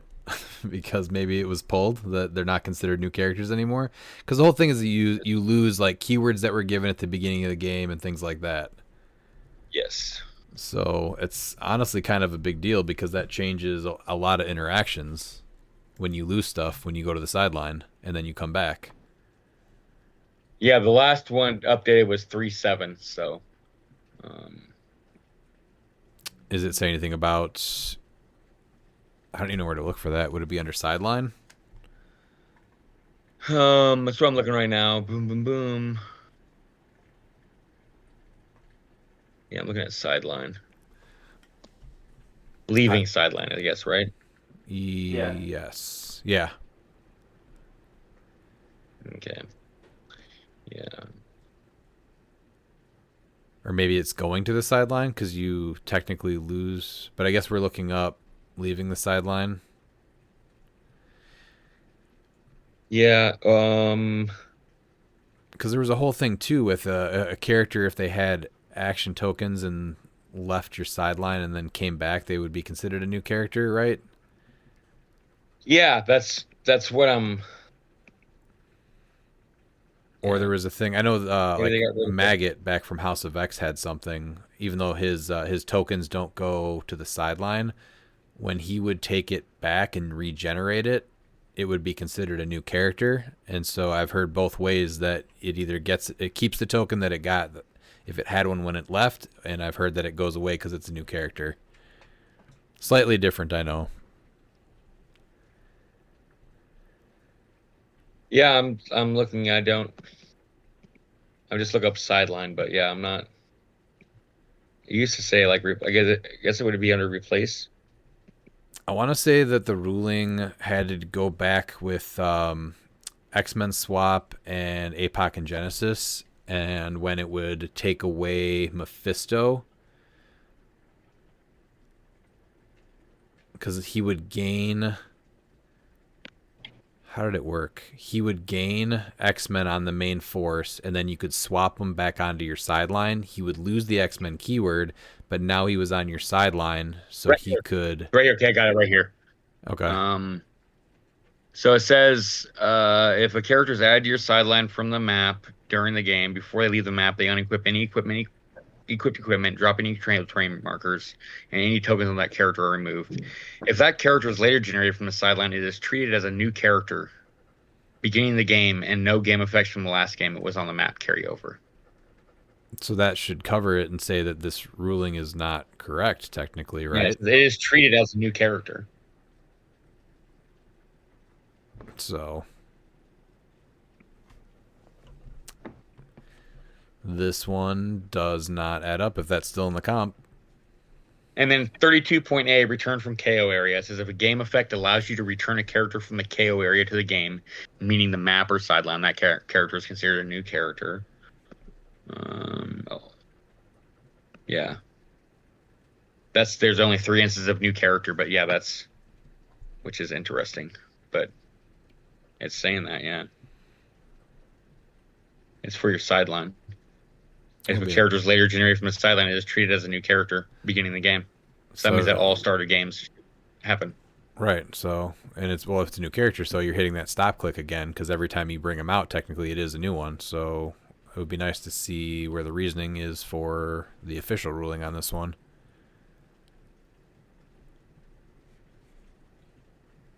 But as it stands right now, you only get one. All right, let's go to, what is it? We got 2 more here.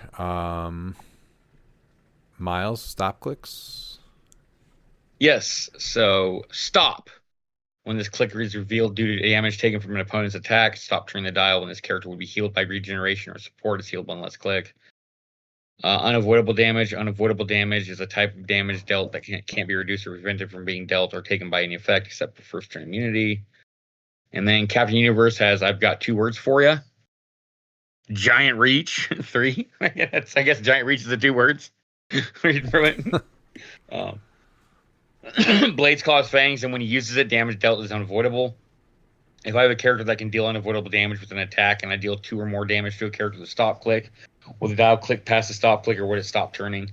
And it says the dial would stop turning while unavoidable damage can't be prevented from being dealt or taken. The stop effect is neither of those things and is instead a specific instruction to stop turning the dial.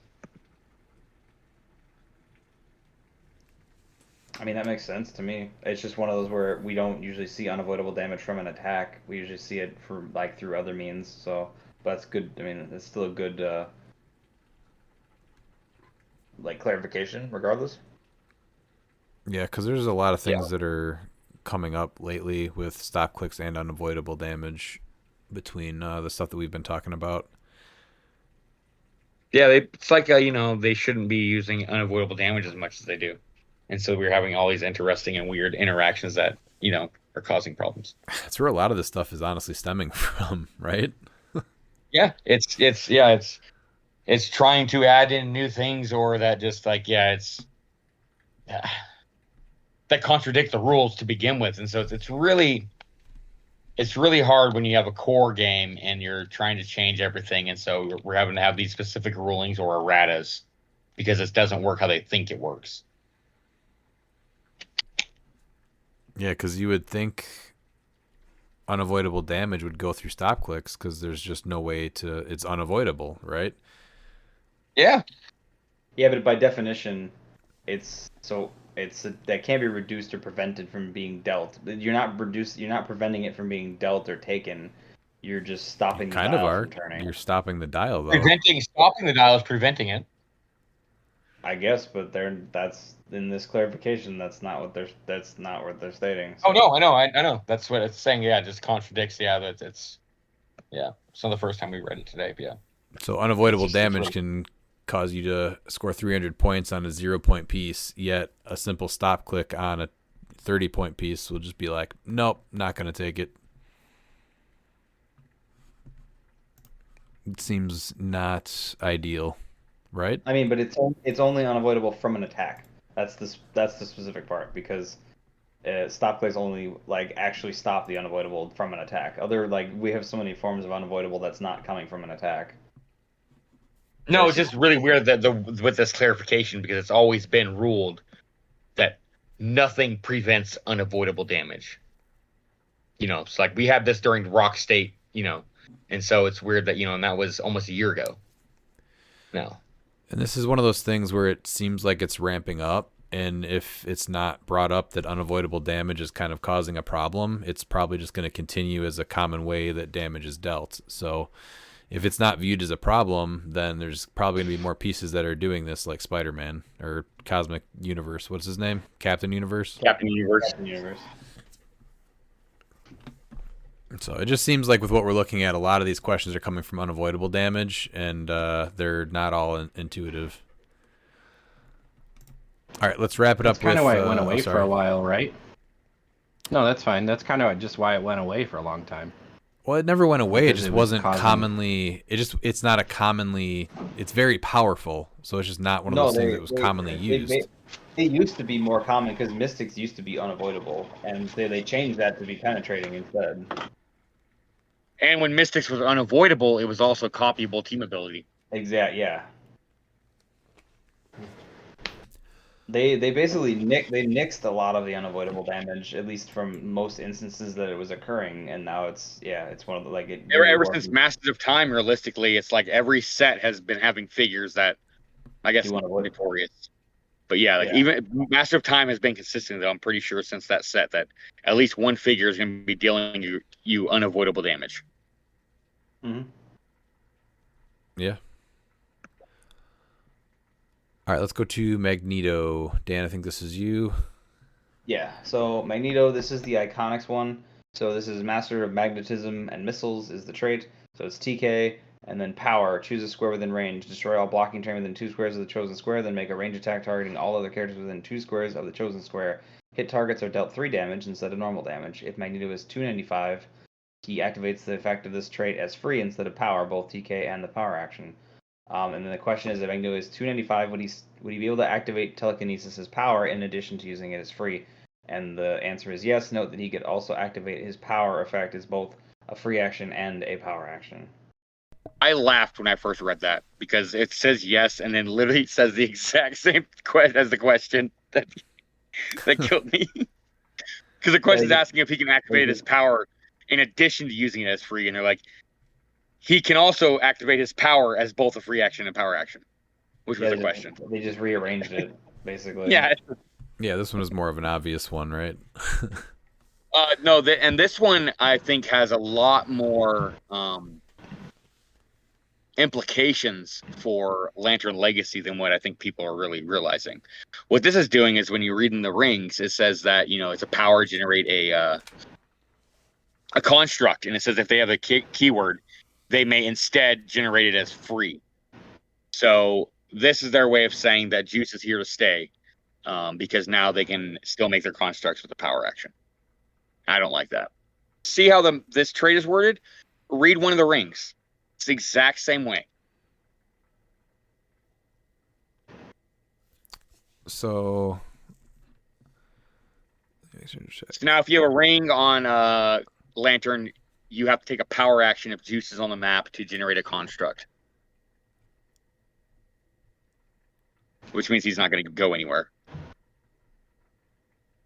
Like, I feel like that's why this was answered specifically, is because this is a way to answer the questions with the lanterns without answering the questions about the lanterns with Lantern Legacy. Yeah, that is actually true. So, because it's actually, with the way that the trait reads, he activates the effects of this trait as free instead of a power. Free instead. Yeah. Meaning you would think you only get to use them as free. Yeah. But they just said that he can, which is really weird, because like, why use the word instead of saying he may activate it as free? It should, well, usually it says he may also activate it as free. Yeah, and instead, the way that this says is that that's what's weird about this ruling, is because it says he activates the effects of this trait as free instead of power. So, which means that the way that instead means is that you can't activate it as a power, but they're saying he can in addition to the free. This is that Spider-Man thing where it's like that's not what it says, and so it's going to be confusing to try and tell people that and have to explain it, because that's not how it reads, like, at all. So you think that this was a question that was answered this way to set up the Lanterns still being 100%. Able to generate constructs, so that there's not a whole set that's not shut down by one stupid piece? But the whole set still is, because you look at the Prime, like Prime Guy Gardner looks amazing. Yeah. He's pointless though. But yeah, so if you go to the rings, I'm going to a ring. You can go to the BTU ones too. It says power if no construct generated by this character is on your force this turn. This equipment is friendly to your force. Generate a green construct that hasn't been generated by this character's game, and then double /. If this character has a listed keyword, the power effect is activated as a free instead. It's a near identical wording. Yeah. So this is definitely a way for them to address it, saying, "Don't worry about Beetlejuice. You can still activate your constructs." And but that's not the entire point. It's like you still can't do. Using it as a power action is still pretty terrible. Yeah, because the word instead, it's not like there's multiple things. Instead means you can do both. That's not what instead means. So it adds confusion where there shouldn't have been confusion, and this just seems like a sloppy way of saying we have this to told you so that way without getting an errata for the Lanterns to be able to generate their constructs. And I think it's half-assed, and I think it's poorly executed on their part. I think Juice is worse than they think. I think the fact that they think that it's healthy is just garbage, because majority of the set, even with a power action from the ring, is still unplayable. Like, you have an awesome Prime that once we get to the set review, which is going to be is pretty much, we're going to be reviewing it based off of how it's going to play on the table and at the kitchen. You can't even play, and there's so many primes that can't be played because of Juice, and it feels bad. All right, this weekend we also had our D-Generation Clix Invitational Championship, so let's go over that. The following is a last man standing match. A last man standing match. Last man standing. A last man standing match. Last man standing tonight.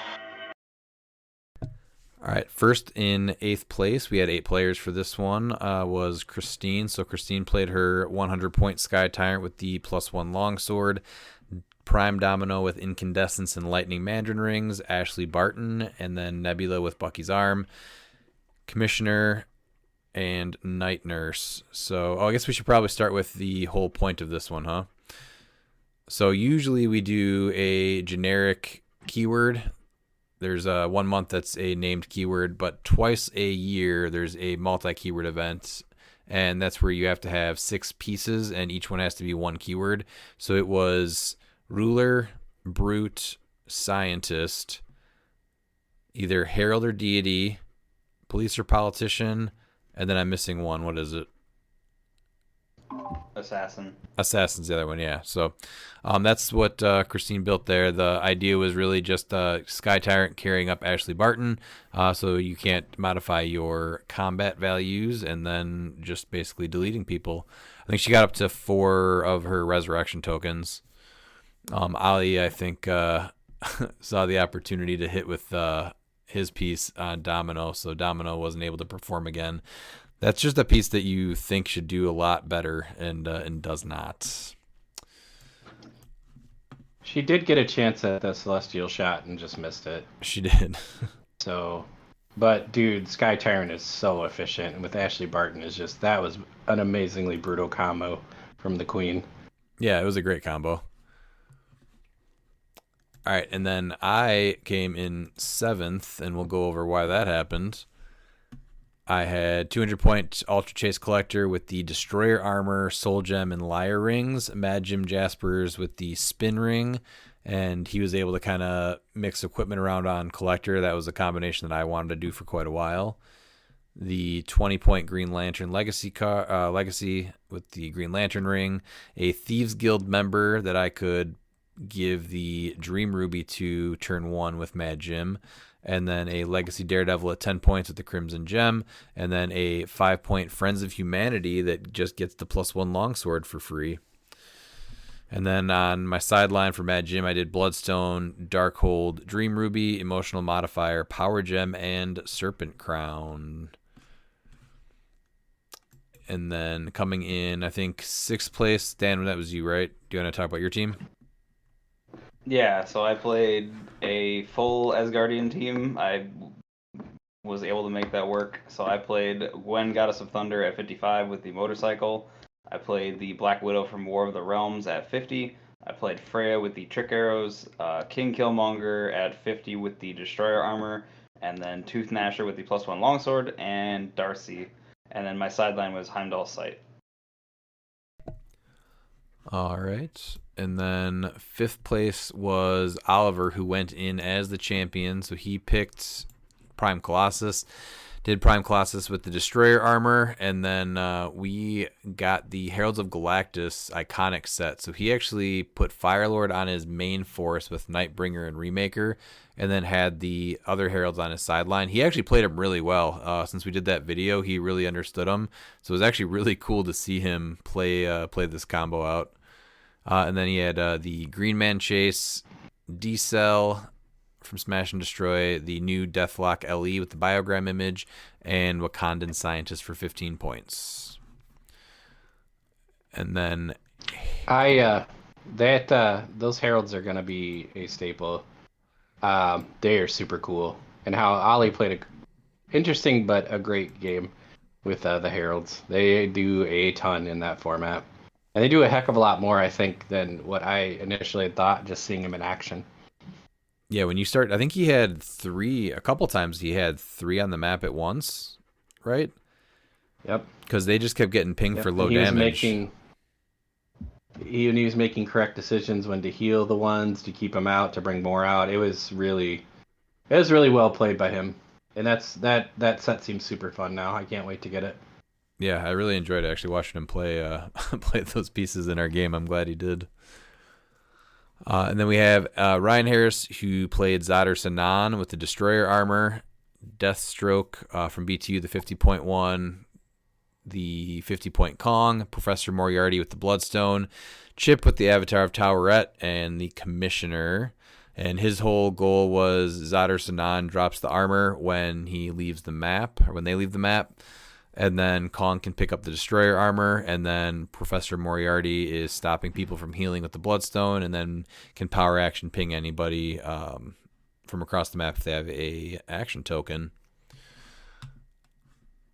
And then that was fourth. So then Dalton got in third. Dalton actually was able to join us back-to-back months, doing a little better in this one. He did good, I think, in both months. Was he fourth place last month? Does that sound right? Yeah, that sounds right. Summer of Dalton. He played Prime Talon with the Power Gem, Carnage Silver Surfer with the Time Gem, Sakarian Iron Man with the Cloak of Levitation, Sky Tyrant with the Longsword, Kanjar Row at 40 points, and then Commissioner was his police or politician. And then his, what is it called, target token, he put on my Ultra Chase Collector. The rest of it was just crazy meta stuff. And then coming in third or second place was Looper. Yep. Oh, I closed the. Do you guys have it open? The event. So Looper played Carnage Silver Surfer with, I believe it was the Avatar of Khonshu. He played the Prime Kingpin with the Cloak of Levitation. He played the TV She-Hulk with the +1 longsword. Or his other. That's 3. What were his other 3? I can't. Hold on a second. Did you say Prime Kingpin? Yes. So he. There we go. He also had Green Man with the broadsword. There we go.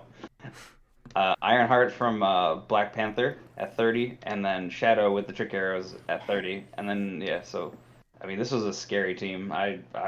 He showed it to me beforehand, and I was like, ooh, I don't want nothing to do with that. Yeah, he always has some pretty high damage teams. All right, Looper, we'll get into it, but Looper has got this format pretty well figured out because the way his day started and the way his day ended looked like 2 completely different days. Agreed. Yeah. Although he did beat death there at one moment. I was like, ooh. All right, and then we have Pete. And new champion! Pete, what can you tell us about your campfire? It was very effective. Ghost Rider 048. No, Miles? The GOAT? Nope. Pete, you know what? You need a better team name. You are losing 5 points for your very generic team name. I know. I'm sad about that. I'll explain that in a second. It was called July 2, implying there were 2 other Julys, and they all went to the mayor for approval. Then I played Sinestro from Wonder Woman 80 with the Avatar of Towerette. I played Prime Spider-Ham with Nightbringer and Spin. I played Orb, who was humongous for me with Incandescence and Spectral. I played the Commissioner with Remaker and the Liar and an Inner Demon, and my pilot for Ghost Rider was Scarlet Witch. So, obviously, we all saw the Moriarty Bloodstone trick in the beginning and figured that I was either going to be the main target or Oliver's Prime Colossus, because once you ping him, he at least loses one of his defensive points. Now, I tried to. We've talked about once you attack Harris, then it's kind of locked in on you for the rest of the game, no matter what. So I tried a power play. I think it was my turn 2, right? I don't even know if it was 3. Yeah. It was fast. It was 3, but yeah. So the important part to this is how the board was set up. So we had 8 players. So there were me and Ollie were on one end. Then there was a map between us and Redmond and Harris set up on the middle map between both of us. So we kind of had to move over. and then everybody else was packed in the backside maps. So it was like, it was on my side. It was me, Harris, Looper, Christine, and Looper. Yeah. And on the other side, it was Dalton, Dan, and then Redmond, and then Ollie. So Ollie and I had to get over there, and the biggest thing was with Moriarty. You just don't know what he's gonna do, so I can't be putting action tokens on my healer and watching him just get chewed through because I had no other way of healing. So I was very deliberate in my movements. And for me, it So kind of then you shut can go to down. your Yeah, it would shut down my move. 200-point piece, and I really didn't want that to happen. So I TK him out. I think I TK'd him out, spin ring, all that stuff, and I was able to get the Serpent Crown switched over for, I think, the Soul Gem, and so he had Lyre Ring and Serpent Crown, and I was trying to mind control Kong, and that way I could basically quake Harris's whole team with his own Kong, killing Moriarty, which was the big thing. And so I think I had 3 chances to hit was it a 10? I think it was 12 on a 22, right? Yeah, so I had 3 chances to hit a 10, and I got a 9 was the closest I came. So that was my big swing, and I missed. And so that set Harris off for the rest of the game against me. Ollie decided to come towards me, and as we all know, he likes to take his shot at me, usually pretty fast. So I wanted to keep Colossus on the map so that I could still mind control people that had Battle Fury. So what I did was put 2 collector tokens on Colossus, and that way he knew if he came and attacked me with Colossus, then I could just collect him next turn. So that worked, and he actually marched his whole team as a parade behind me without attacking me, which is crazy. And then he kind of got set up with just Colossus and Firelord and kind of forgot about his other people that were just sitting back. So I put a couple of other collector tokens on his guys so he wouldn't attack me, and it worked for quite a while. I think next big attack was, I think, Ollie and Dan, wasn't it? Yeah, because he marched literally at my doorstep. So he was 2 squares out from me, and he's like, "I'm not gonna attack you." And then Christine kind of came in. Where did Looper play or place into all that? So Looper he got miscounted by 1 square. That's what happened. and he almost met death. Yeah, the Tyrant came in and cleaned up, like, I want to say all of his support. Well, Green Man, Because he had made it out alive, but the rest of his team was dead. So he lost, what was it? He lost Shadow and Iron. I think no, he lost Shadow and Carnage Silver. Was it Surfer? Yeah, he lost Surfer and that immediately. They were I didn't even dead. realize he had a Carnage Silver Surfer. That's because how fast he went out. Yeah. And then Ironheart died too, right? No, she didn't actually die until a little later. Oh, okay. But yeah, he had just the other 3 players on his team then for most of the match. Yep. And then he kind of backed off. Christine headed to the middle, and then it was Ollie, Christine, and Dan, and then Dalton kind of played it a little bit slow to get into the rest of the action. Oh, I was pinched between Ollie, Christine, and Dalton for like a good couple hours there. Yeah. I think Christine took a shot at Colossus and missed, and then Ollie actually missed quite a few attacks with Colossus. I think most of them, honestly. I also missed, I whiffed on Colossus with 4 probs. I was like, all right, just not going to hit the number that early today. Colossus lived, though, for quite a while, even though he was getting little pings and hit. I think he was sitting on click 3, I think, for a good chunk of the game. Christine, what happened to Christine? Because she was out in first. So she moved to the middle. She swung at me and missed because Killmonger let me roll out. So because she was equipped. So I lived long enough to survive. She peeled off from me, went back to the middle, basically between 2 of the walls, and then what was it? I think she was trying to avoid Dalton, and then I ended up being able to come up with Freya because I got hit to my 2nd life, so I got back to my 12 attack, and then I trick arrowed into the 2 dangerous, and I killed Commissioner and damaged Ashley Barton, so she couldn't take tokens off a Tyrant, and then I just pummeled Tyrant until I got him off of his special like charge powers. So he was on like second to last click, and I think he got cleaned up by either Dalton. I think it was Dalton cleaned it up. So, Yeah. Yeah, because he pulse waved with Saki, but he was trying to avoid me the whole time to do it because if he hits any of my guys, it triggers Killmonger, which then can just make him miss. So then she was out, and then everyone else had a couple pieces that were just slowly kind of moving towards the middle, except for Pete. Pete was very slow, extra slow. I'd like to say the word deliberate. So the whole thing was I was looking at you, which I couldn't do anything really with your piece other than get collected. And Harris and you were engaged, and you had probably, I want to say, the coolest play of the game when you launched Daredevil across to pull up a bunch of blocking, and you finally did mind control the monkey. I did, and I was able to get... That was awesome. Who was I able to get with that? I killed... You got a chunk of his team with that. Chip. So Chip and Commissioner died from that. Yep. Yeah, you chose not to break away. Yes, because we cast it out because it was like, oh, you're a giant, you're not going to get you don't automatically break away, and so you were too nervous about breaking away, failing, and then not having the attacks. You're like, well, I'm just going to punch from here. Or no, I still quaked though because it was the because it was the Serpent Crown, but I was able to take out Chip and Commissioner, I believe, because later on I collected you threw the monkey. Oh yeah, then I threw the monkey towards you. Me.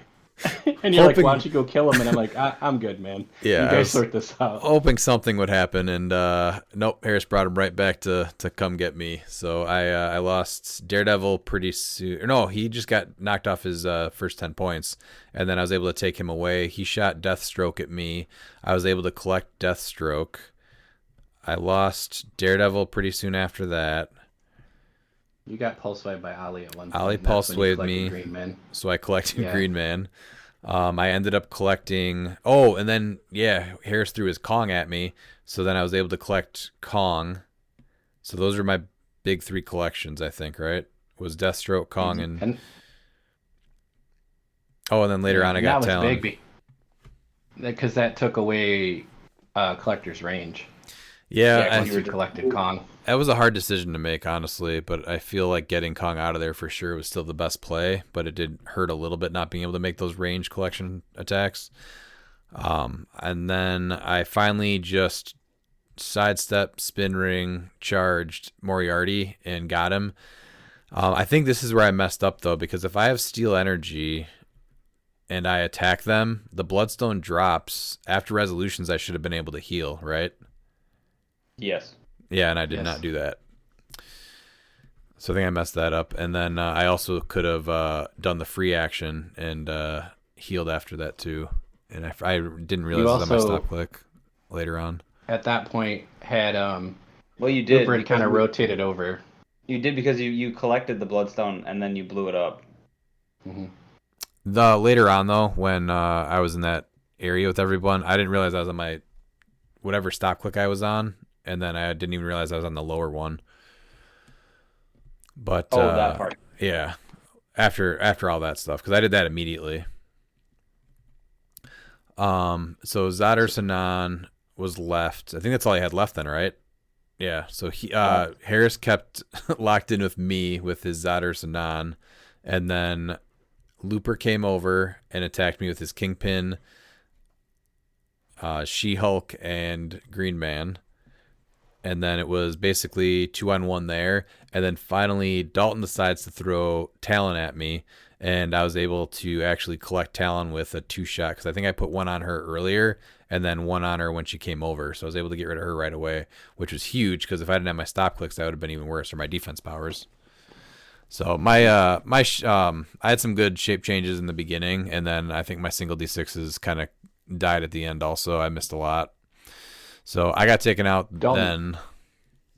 Huh? Yeah, Dalton also crippled Dan hardcore at that point because he hit him with a crit hit pulse wave with Kanjuro. And basically Dan had poor Darcy left. For the most of the game it was just Darcy.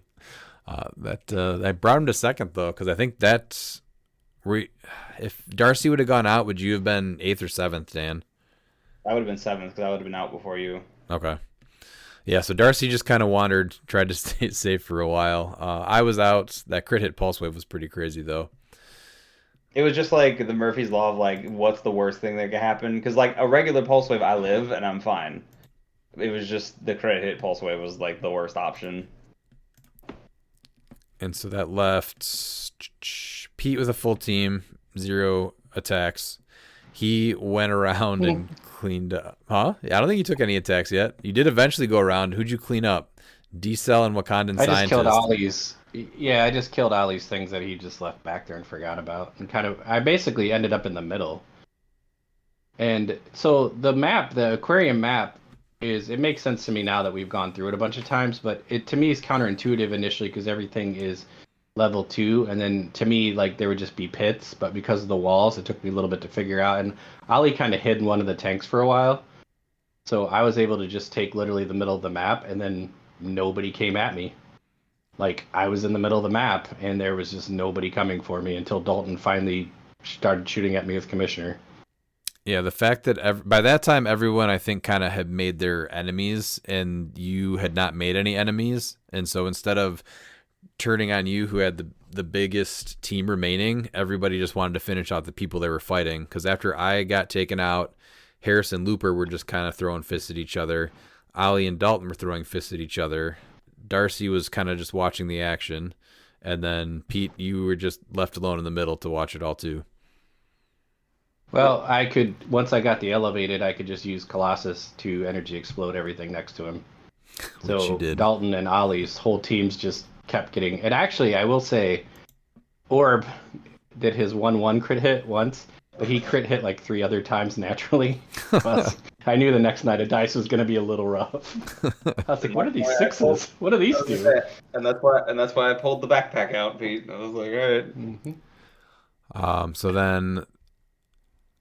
How did so Harris had Zod against Looper's remaining Zod 3. against Looper. Yeah. And But he tried to Oliver- grab the soul gem, but they were stuck in the storm. That's right. So he really never got a chance to equip it or anything because Looper kind of pinned him down. But Oliver was still out next, so he was fighting with Dalton, and you were able to kind of, I think, start taking out both of them, and Oliver just fell first, I think, didn't he? Yeah, I think Dalton cleaned up his team, but I had done a ton of damage to all the heralds and everything. And then I got rid of Saki and Dalton's Carnage Surfer in one turn. So it was just Dalton with Commissioner, and he was trying to take pot shots at you, but that really didn't work that well. So Oliver got taken out, and then Looper took out Harris. I think Harris took out Green Man, though, right? What was remaining? I know Looper had 3 pieces at the end. So it was She-Hulk, Kingpin, and It Green was Man She-Hulk, still. the Hulk Hog, and then what else did he have? It was either Kingpin or are you counting the Hulk Kingpin. Hog? It was Prime Kingpin. Yeah, with the Hulk Hog. It was Prime Kingpin. So Green Man got taken out then earlier. Or no? Yeah. Yeah. Okay. And so they were able to take. It was Hog, She-Hulk, and Kingpin were the last 3 of his pieces on the map at the end against Pete's team, and when he took out Prime Ham. And then Pete, you took out Commissioner, right? Yeah. Well, Dalton hit me for a couple damage, and then he realized that I could heal whenever I wanted at that point with Sinestro. So I finally got rid of Commissioner, and then I threw Ham at Looper, and Looper went through him like he was nothing. Just destroyed poor Spider-Ham.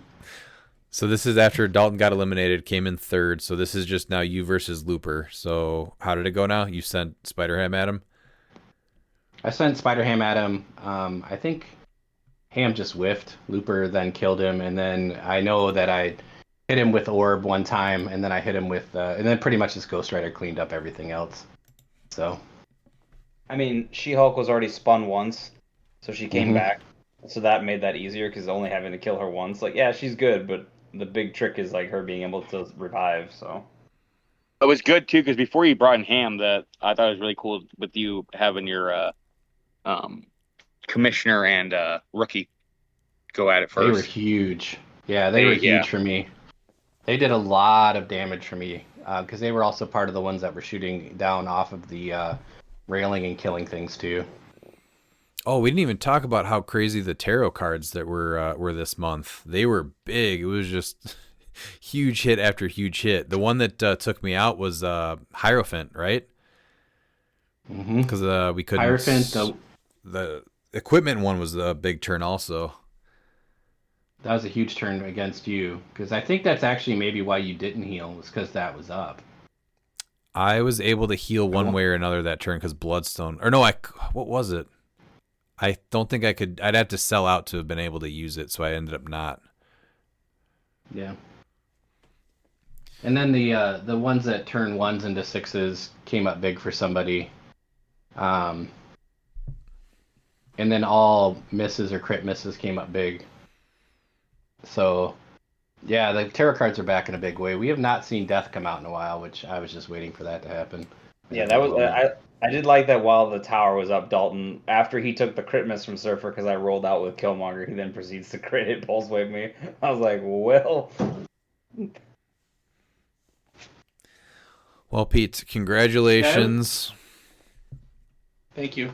It was a weird month. Honestly, I was really shocked that I was able to just kind of sit there and not have anybody attack me. But like you said, I didn't make any enemies, and you've said many times when you have the worst piece on the board, the biggest threat, you get a lot of attention, and that played out definitely for you. Yeah, but then what happened to the second part of that when the biggest threat is also the person with all their pieces that are all full points or full health? I mean, at that point, I was right in the middle, so I don't know what happened, honestly. And I was attacking pretty hard at that point, so people just kind of let me shoot them. I think everybody was already kind of tangled up, and it was like, well, do you peel off to try to hit Pete and then get hit in the back again by somebody else? So that was like you're stuck between a rock and a hard place, I think, with most of the teams by that point. But that's like my point is I've always said that if you want to potentially win, that's what you have to do. And people had no problem doing that for the first time ever against the Ultra Chase Collector. Have you ever seen 3 people just try to destroy one piece like that? Yeah. Darkseid. The 300-point one? I stripped him with Annihilation, and then Looper hit him for 12 damage. I feel like somebody stabbed someone in the back, though, before he died. Yeah, that was Pete stabbing me in the back. So, but after Ultra Chase Collector was gone, then that didn't carry over. Everyone decided to take each other out and basically handed Pete the win. I appreciate it. Yeah, I think the reason why Pete got the win, though, is honestly because he's just so oozy. God. All right. Well, we're going to move on. 4 letters, 1 word. Pete. Next month is I'll take the win. Cosmic, though, and I think you guys already picked your pieces, right? Yes, I banned the Ultra Chase Collector because I do not want to see that piece again for a little while. That was I honestly liked your team the best, and when I saw the trick with the Liar Ring and the Serpent Crown, I said, "Oh, that is a giant mess waiting to happen to my team." So that's something in silver to look at. I mean, realistically, that's Well, you can. You can't do it because there's no Jimmy. I mean, you can do Liar Serpent Crown, but that's what I mean. Liar Serpent Crown. It still gives you 15 points. Yeah. Yeah. I just mean in general, like you can't do his whole trick because Jim is banned. So. And then what did Lupin show? You can still do the trick by doing the Liar with. You just can't shuffle you just can't shuffle the equipment like I was doing with Mad Jim because he's banned. But yeah, which is still fine. You can just use that, and especially because like with Mern, once everything all rotates and everything, and like that can get just nasty because, I mean, you're gonna TK him to square 5. He running shots to square 9, and he gets 19. So like that's almost full map on a big map. Even on a big map, yep. Yeah, even a blocked up one, because if he's got Mern and you share a keyword with him, which he's got some good keywords, you got minimum... yeah, that's probably not gonna be able to happen right now since they're both in modern. But I mean, how many months away? This is July, right? In 3 months, you can do it. Is Mern gonna rotate? Because Iconics have been this will be the 3rd year for Yeah, The I was gonna Iconic. say, the Iconics won't rotate, or might not. You never know. That's true. There was some heat on teams, man. I mean, that's the one thing that this one, because you have to build with 6 pieces, you get a lot of really strong 50-point pieces. Right. I mean, yeah, I didn't really hold back this month, honestly. Like, I was like, well, I know everybody's gonna bring it, so I certainly brought it. I think we started to talk about this, but the multi-game keyword we might try to change up for the next one, which will be February, where everyone picks one keyword and you can't repeat the keywords. So I think giving that a try will be good because there was a lot of repeat pieces. A lot of times you start taking the best low point piece, which is part of the reason that you get all the heat, right? There's a bunch of commissioners, a bunch of sky tyrants, 2 surfers. Yeah, there's only 1 Saki, wasn't there?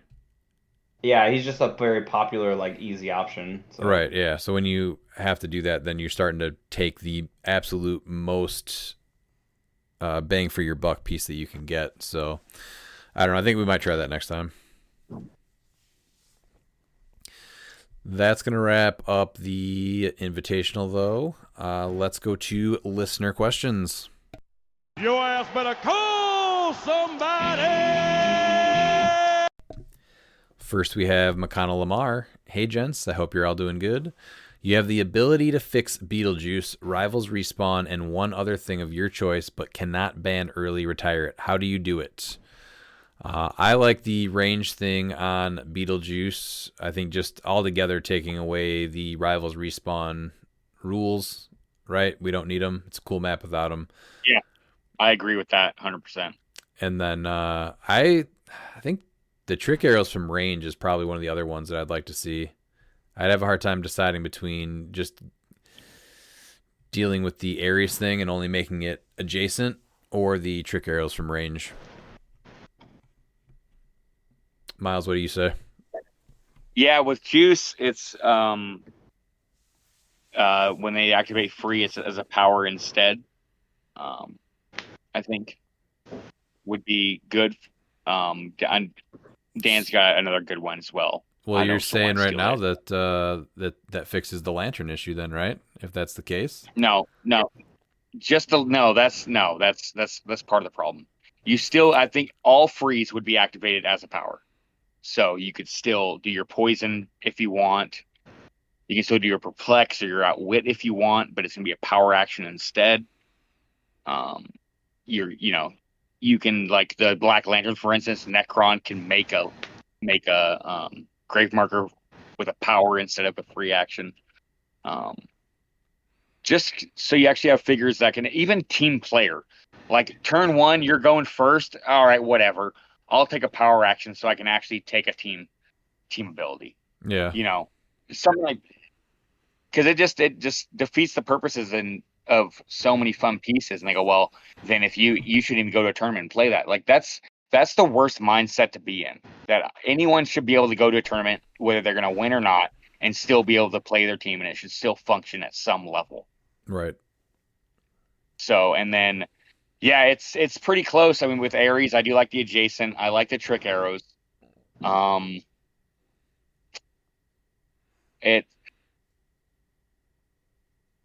guess, yeah. I mean, I'd have to go with the Ares. You got the trick arrows. Like, I think that's just more abusable currently, especially with the giant reach using equipment. Mm-hmm. Going for that. I'd do the Ares bomb because I still think it's really effective, but it's one of those things that's just very easily abused. Yeah, getting to do it with a giant reach 3 or giving them the terrain to do 4, yeah, just ridiculous. Dan, what would you say? Beetlejuice, Rivals, Respawn, and one other of your choice. As a serial arrows abuser, probably the arrows. I mean, I traditionally only use them from range unless you've just based me. So yeah. What about your Juice fix? So my fix for him is that characters can only be given free actions if they've taken a costed action this turn. That's because I don't like the bubble. If you make it a range, then it just be where they're gonna just put Juice in a point where they're gonna shut off like all of your free actions, but then still give themselves all of theirs. And I don't really like that either. So That fix is still better than what it's at. I haven't heard that one before, but yeah, it's not bad. What about Rivals Respawn? Yeah, I'm okay with the rules going. It's still a beautiful map, and I want to see it hit the board. So I'd rather it just be able to be played on as a map. It's like a good map. It's an indoor map. You've got maneuverability with the rooms and stuff. Like it's interesting. It's the lava. I know he didn't intend for it to work that way, but anything like Bifrost or that air hanger map, it is not that's not great. Yeah, And we have tons of maps with orange squares too that are not tournament legal. So it's the map will still function. Like all they need to do is just make it to where it's not tournament legal. You don't need to completely remove that. It's still, you know, because there's plenty of maps out there that the rules aren't tournament legal. Yeah, and because the other thing is the funny thing is I partially liked that map with the rules because when Canon Event was legal, you could then like if the person was in there, you couldn't Canon Event them because they wouldn't get immune, you know. But with that gone now too, it's like oh well then you just don't need the rules because the self damage thing and like putting them in the lava is not great. So let me ask you this, and we didn't really address this, but do you think that the entire orange text should go away or just the lava part? Because the other thing is if you would take 3 or more damage. I don't actually hate the 3 or more damage part. That's perfectly fine. It's the whole lava part is where I take my issue. And that just goes back to all the other maps that did the same thing because it was just abusable. Oh, and I guess that's technically not part of it. That's the pink squares. Yeah, so I don't actually hate that because that makes it a really good defensive option because then you don't necessarily have to play, say, a Fortify because you just, oh, I got hit for more than 3. All right, I'm going to go into the room. Yeah, there's plenty of other maps that have lava and it's either nothing or it's water. So yeah. I think just getting rid of the orange squares, leaving the pink squares. And the pink squares, honestly, like it's not going to hurt an alpha because if they pick that map and you go first, you just make it to where it's now pink square and pink square are the starting areas. And so now when you go and alpha them, like they are either going to be staying in that same area or going to your starting area. Yeah. So like you can work around that. Yeah. It's just I like it as a good defensive option. That's why I thought it was good for that. Yeah. All right, Pete, what do you say? I really like Dan's fix for Beetlejuice, honestly. I mean, if they're really dead set on him still being played, I think giving it an option if you take even just a move to be able to use your free actions is really a good solution to that problem. Honestly, and then if people really are that convinced that he's such a great figure, they can still put him on the board. That he's not just taking away almost whole sets. Mm-hmm. The Rivals Respawn, I think that's a great solution. Leave the pink and get rid of the lava effect. And I think the other thing I would do is, man, I've seen Ares bombs, but the trick arrows they've always should have been range. They're still amazing on all the pieces that they go on. Like super That's the usable. funniest part is that before the set was even the design insight, before the set was even released, the article's still up and you can still read it and see what the original card set is. It said ranged attacks. And the entire article is talking about when you use range attacks. So it's weird that it didn't go back to that. I mean, yeah, you saw me use them last night, Pete. Like they were so effective every game. Right, they're literally the only reason we won 2 games last night was you with the trick arrows. And it wasn't like I had terrible dice, but I had like good attackers. Yeah. So, yeah. All right, then he asks, what is your favorite figure, equipment, or legacy card in each of the last 3 sets? So let's go backwards in order here. So Collector's Trove, it's for me, got to be Ultra Chase Collector. Yeah, Collector's Trove is tough. Especially after playing him recently, I'm gonna go with Uncommon Gambit. Funny enough, you know? Yeah. He has exceeded everything since I went over the 3 times I played him, like exceptionally well. To be clear, as a this butterfly is swap. yes. I was gonna say let's clarify why. I had to preface that. Yeah, I used him as a butterfly swap, and he just exceeded expectation as a butterfly swap. Dan, what about you? Collector's Trove. Chase Loki. All right. Pete? Actually, No. no. Actually, I think honestly Mjolnir is probably as much as I like Loki, it's Mjolnir. That's a good answer. Pete? From Collector's Trove, I really have enjoyed Agatha a lot. I enjoyed her when I played her quite a bit. I always like a Black Panther with the gauntlet, but my favorite piece would probably be Doctor Doom. He is awesome. Have you gotten a chance to play him yet? He played him I once. did. Yeah. Yeah, we played it was kind of one of our silver events I played him.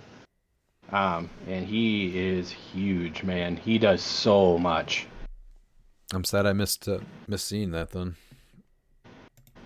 Yeah, because he's really cool, and I know you're a big Doom fan. You usually find that's actually might be the character that you piss me off with the most. Actually, now that you mention it, Dooms? Yeah, I think so. Well, you caught a lot of years of the Doom swap for practice and everything else, and anytime silver comes around, Latveria is back on the table, boys. I mean, the best experience I had was watching Doom Supreme get smoked off the board and forcing you to buy a World's Finest. But Doom That Swap was a little rough. That was pretty funny. Doom Swap wasn't even like the main thing though. It was obviously a big part of it, but then there's also that the LE one or the organized play one. Yeah, they played at 100 point. Yeah. With the blades. Dude, that guy never should have piece performed. Is awesome. He never should have performed as well as he does, and you were just blazing for 6s. And then also that one that I really hate. So fun. What's that other one? Infamous Iron Man. Again, no reason he should do that good. Don't you dare speak of him that way. And I think he played Demon in Armor. Doom was trying to. Yeah, I played the hell crap out of him too. Infamous Iron Man will get Redmond to launch his team across the board to get rid of him. It is an unbelievable visceral reaction. Yeah, that's that might actually be it. Because you didn't do that to me when I played him that very first game. Well, yeah, it's when Pete plays. It's very specific to Pete.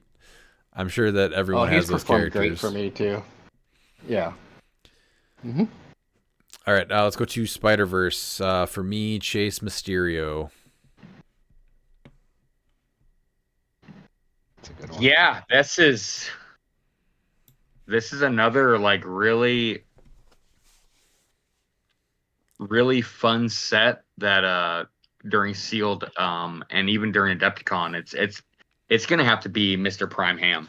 Like that piece was so fun to play for me. You're right. And even though like I did play Spawn a lot, there's Prime Ham. a ton of pieces that are like very, very close seconds. And this one just for me, Mysterio just like rises up a little bit more. No, Mysterio is number 1 for me. Yeah, but I gotta go with Spider Ham because as my 1B. Yeah, he was up there for me too. Dan? Spider-Man Noir. Let's give my whole team shape change. Ugh. Pete. You absolutely hated it in Sealed. That was great. So frustrating.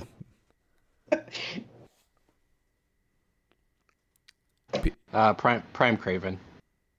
Really? He was good. I didn't think that he... I guess yours performed better than mine. He's so good. Yeah, I love him too. He's had the best performance of the pieces. I played Captain Universe once, and it was okay, but I don't know. It just didn't seem as much fun as I thought it would be. The one piece, though, that I did love from the set that I pulled consistently in Sealed was the Spider. Dude, that piece all of a sudden just causes problems. He's underrated, especially in Sealed. He's got a great outfit. He does, yeah. Then what about Smash and Destroy? I think for me it's going to be the Chase Captain America, but Rare Rhino is very close second. Yeah, this is it's going to be the play at home Red Hulk. Really? Like, easily. Yeah, I've played him the most out of all these. Yeah, no, I love the way he plays, especially with Destroyer armor. All right. Dan? I know Dan's answer. Oh yeah, what do you think it is, Pete? It's Arrow. Oh, that was a hard pick, but unfortunately, it is the All Mother followed by the Destroyer armor. That's too good. I was right. Pete.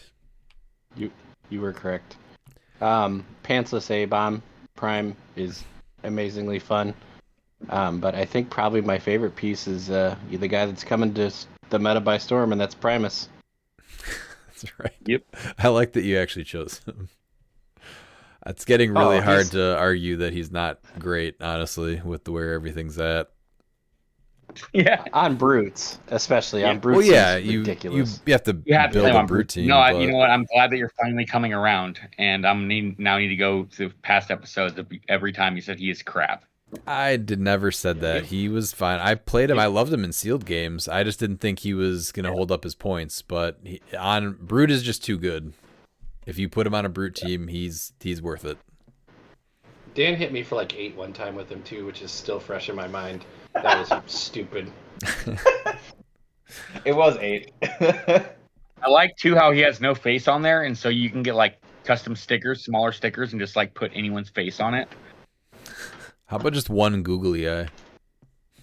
That would work. Oh, I was gonna put like print a really small like of your face and like put it on there, and just like oh no, just get tons of people that play HeroClix, and so you're gonna have like a replaceable sticker, and so when you bring it to an event, you just place their face on Primus.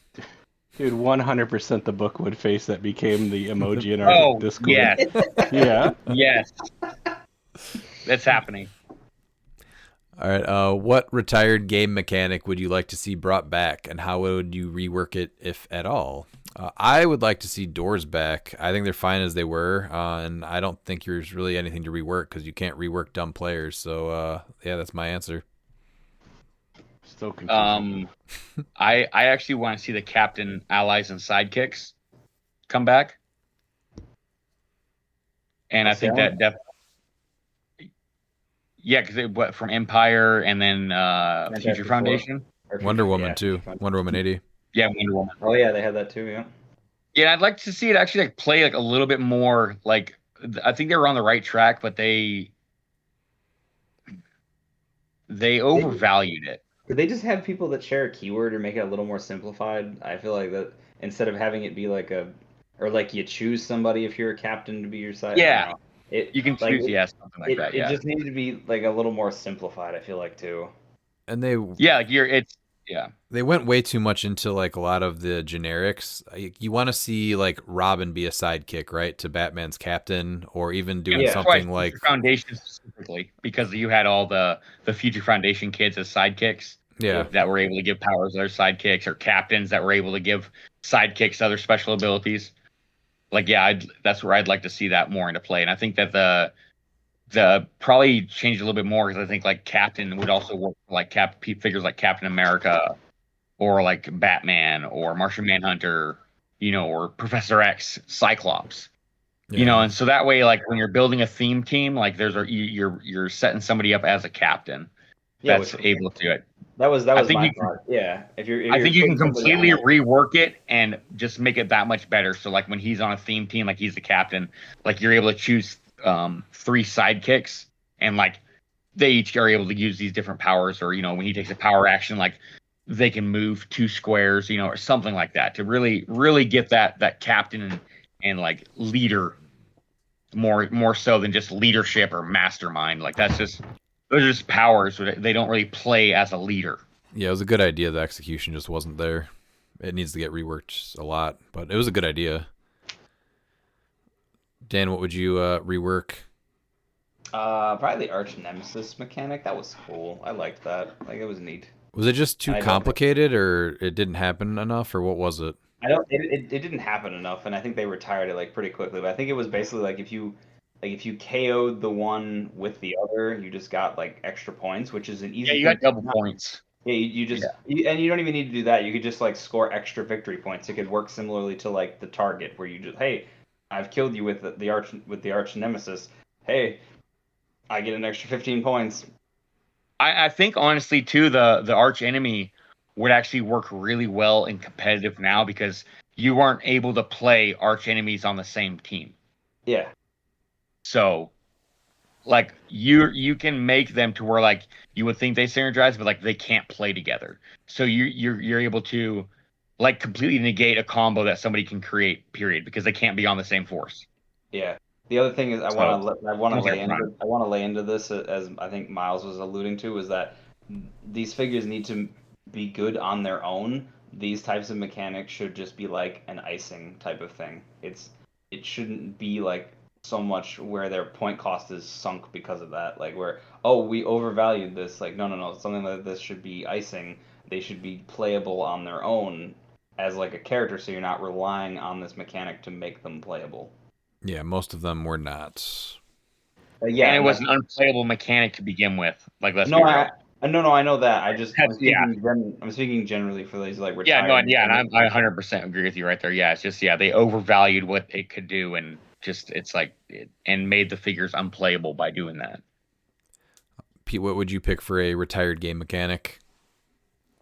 I like the map bonuses, where you paid like 5 points, or if like you had the keyword, you got them. I just think that's cool. Yeah. And with having to go second to get your map now, that changes things a lot too. It'd be a good addition, yeah, with the map rules. All right, Ben Groenhide. What's the best way to take advantage of being able to score points for pilots with unavoidable damage? Moriarty seems decent. Any others? I think we already started talking about this earlier in the episode. I think my top ones are Mind Control on Rivals Respawn, and then I brought up Legacy Madam Web. Not a bad 30 points just have on your build, but if you can get a 1, if you build into that whole tactic of stacking the dice, then... I mean, she's basically 20 points too, because you get a god for free, so she's basically 20. Yeah, so I mean, she's definitely worth the points right there. And there's also Evil Entwinement. And then in silver, you have things such as Sinister from Slop. Go ahead, roll that one. Is he not banned? No, he's not banned. Moira's banned. Moira's banned. Right? Moira's banned. Moira, yeah, because she was the trigger. So. That's right. Is that your answer then? Was Miles? Yeah. Okay. Dan, do you have any other ones? Yeah, Evil Entwinement is the only other way. I don't really have any others like that, no. Pete? The Harley Quinn, but you have to be the first player. That is easier to do now. So. No, but you wouldn't score the pilot. It's after they hit with an attack. So you would have killed them already. You could do 0 damage, right? If you multi-target, and then just all right, you're gonna take the 1 unavoidable now, right? How's it worded? I believe it's when they take. Yeah, how's it worded? That's the big thing. I'm grabbing Harley right now. Hold on. So she's an opposing character is damaged by a friendly character's attack. Oh, okay. So they have to take damage. Okay. All right. Yeah.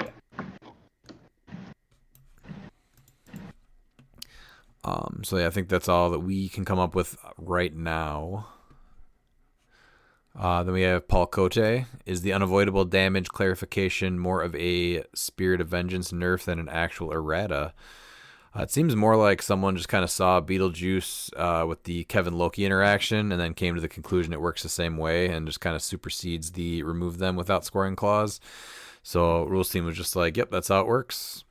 I don't think we'll see as much Spirit of Vengeance Red Hulk though after this, because we talked about this a little bit earlier, but he just to me seems too risky. Even if he is a good attacker, it's just everyone's gonna know the counters for him, and if you take that unavoidable damage, it just being mercy ruled just feels really bad. The potential to give up too many points in these low scoring games is just too high.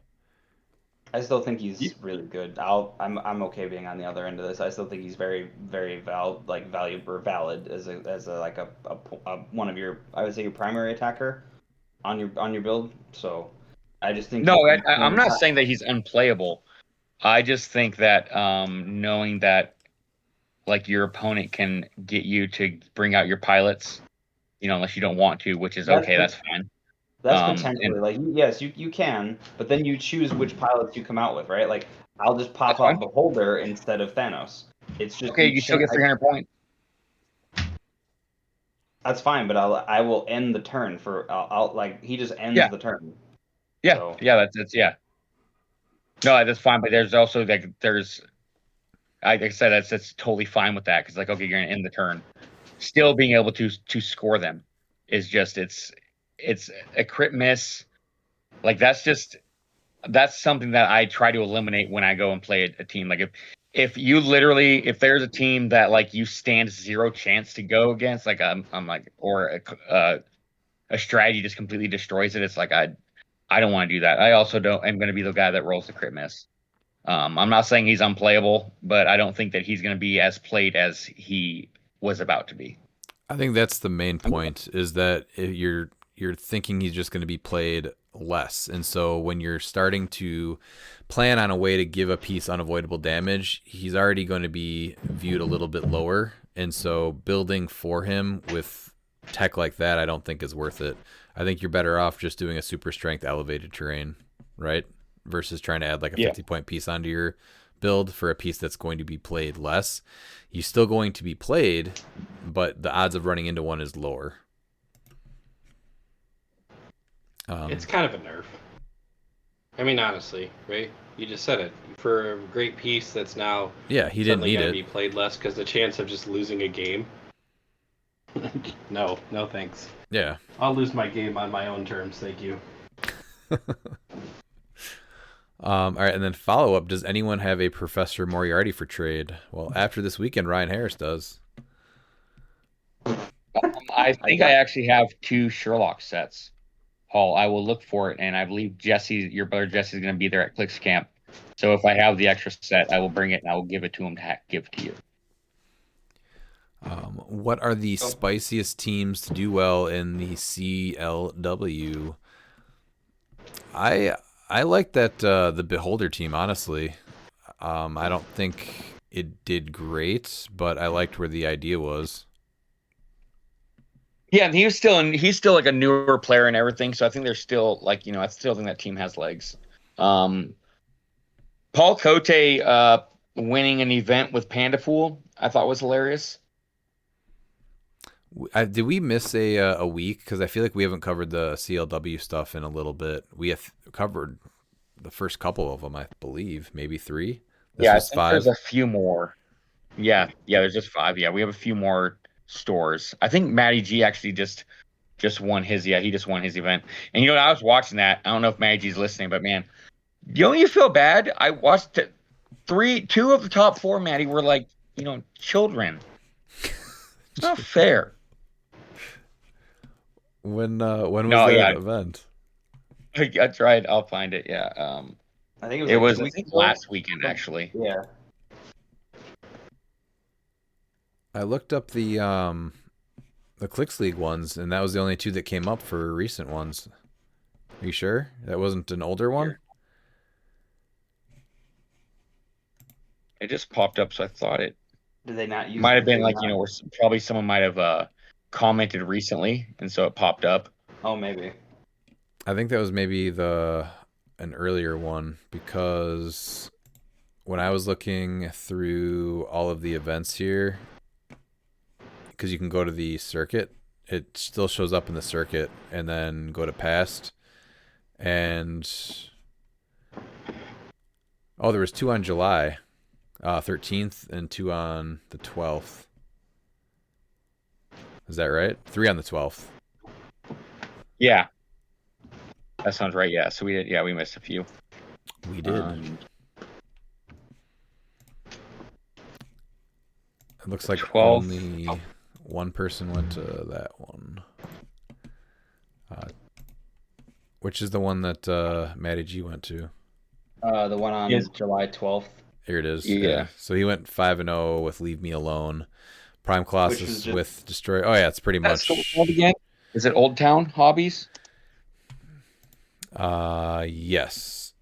So similar to Joe's build, Ghost Rider with the Dream Ruby instead of the Crimson Gem, and then the Kevin Spin Loki tech with the Chitari Pog, something that we were talking about earlier, and then Phoenix and Timebreaker.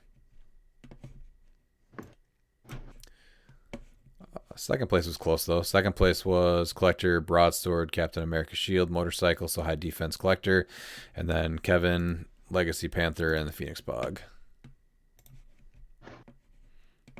played by Jose Benitez. And third is another Joe Harrison, similar build. Yeah. I think this is kind of what I said, where a lot of these teams were just going to be pretty similar to Joe's team because everyone's either going to build with Beetlejuice or build against Beetlejuice. I will say it is nice to see people are not building with him, right, as main force. I'm not seeing it. Yeah, I'm not seeing it either, so. I guess we can actually just look at the meta real quick, and then we'll move back to the questions. But let's see, all sections main force. Did anyone play a main force Beetlejuice here in the 10 people? They did not, which is awesome. All right, let's go to the fourth one, which is I'd especially like to hear your thoughts on this team. Did you guys bring this one up yet? Yeah. Which one is this? Because I brought up a bunch of teams today. Oh, so I have it being Talon with Deadpool, Elsa, Diana, Mern, Gamora, and Phoenix and the Timebreaker. Mern shot? Yeah. Okay, yeah. Who is Diana sharing a keyword with? King Deadpool and Elsa? Warrior, probably? Yeah. Okay. Here's keyword with everyone. Phoenix Spog.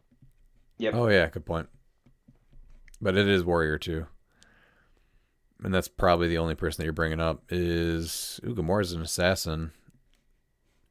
Charge 12 for 4 with Empower. That's actually not bad for 35 points at all. The Play at home? yeah, it scores 10 points. That's actually really good. Yeah, I know. Everybody was sleeping on that. I'm like, no, she's great for 35. Oh, and then the little combo with Phoenix Pog is Gamora modifies her combat values +1 if a friendly character that shares a keyword with her hit this turn. So if someone else hits, she is be Diana. 13 for 5. She hits. So now she's going to be a 14 or 30. Yeah, because Diana's going to give her +1, and then she's going to give herself +1. Yeah, that's awesome. And Yeah, then she'll have a 5 charge instead of a 4 charge. That's actually a really cool combo. And then Timebreaker, get a little further.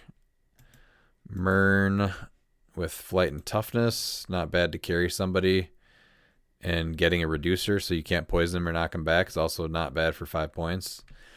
I actually like this quite a bit for an assassin team. Is this his? It's not assassin, but well, it's kind of going off assassin, right? It's Gamora, Mern, King So I'm Deadpool, wondering and if this is Talon. going to be because he has his last. That's why he's not able to make it to Clix Camp because his event is the same day. Oh, really? So he's not going to make it now? Yeah. No, Jesse's going to be there, but Paul won't. No, because he has the last event. I told him why. He's already locked in first place. So I'm coming all the way from Wisconsin. yeah. All right. Is this Paul's team though, or is it somebody else's team? I'm not I don't actually know. sure. I don't recognize the username, so I don't know. Yeah, I'm not sure if that's his. No, it's not. It's Darren Gendron. I clicked on it. Oh, there you go. No, I like this team a lot, though. I think for 35 points, everything that Gamora does, and then also scoring an extra 10 points with all the low point pieces that you're going to probably come across. I like it quite a bit. He's an awesome, cheap, warrior. That's where I was looking at her, was fitting her on a warrior build. I was like, that's great for 35.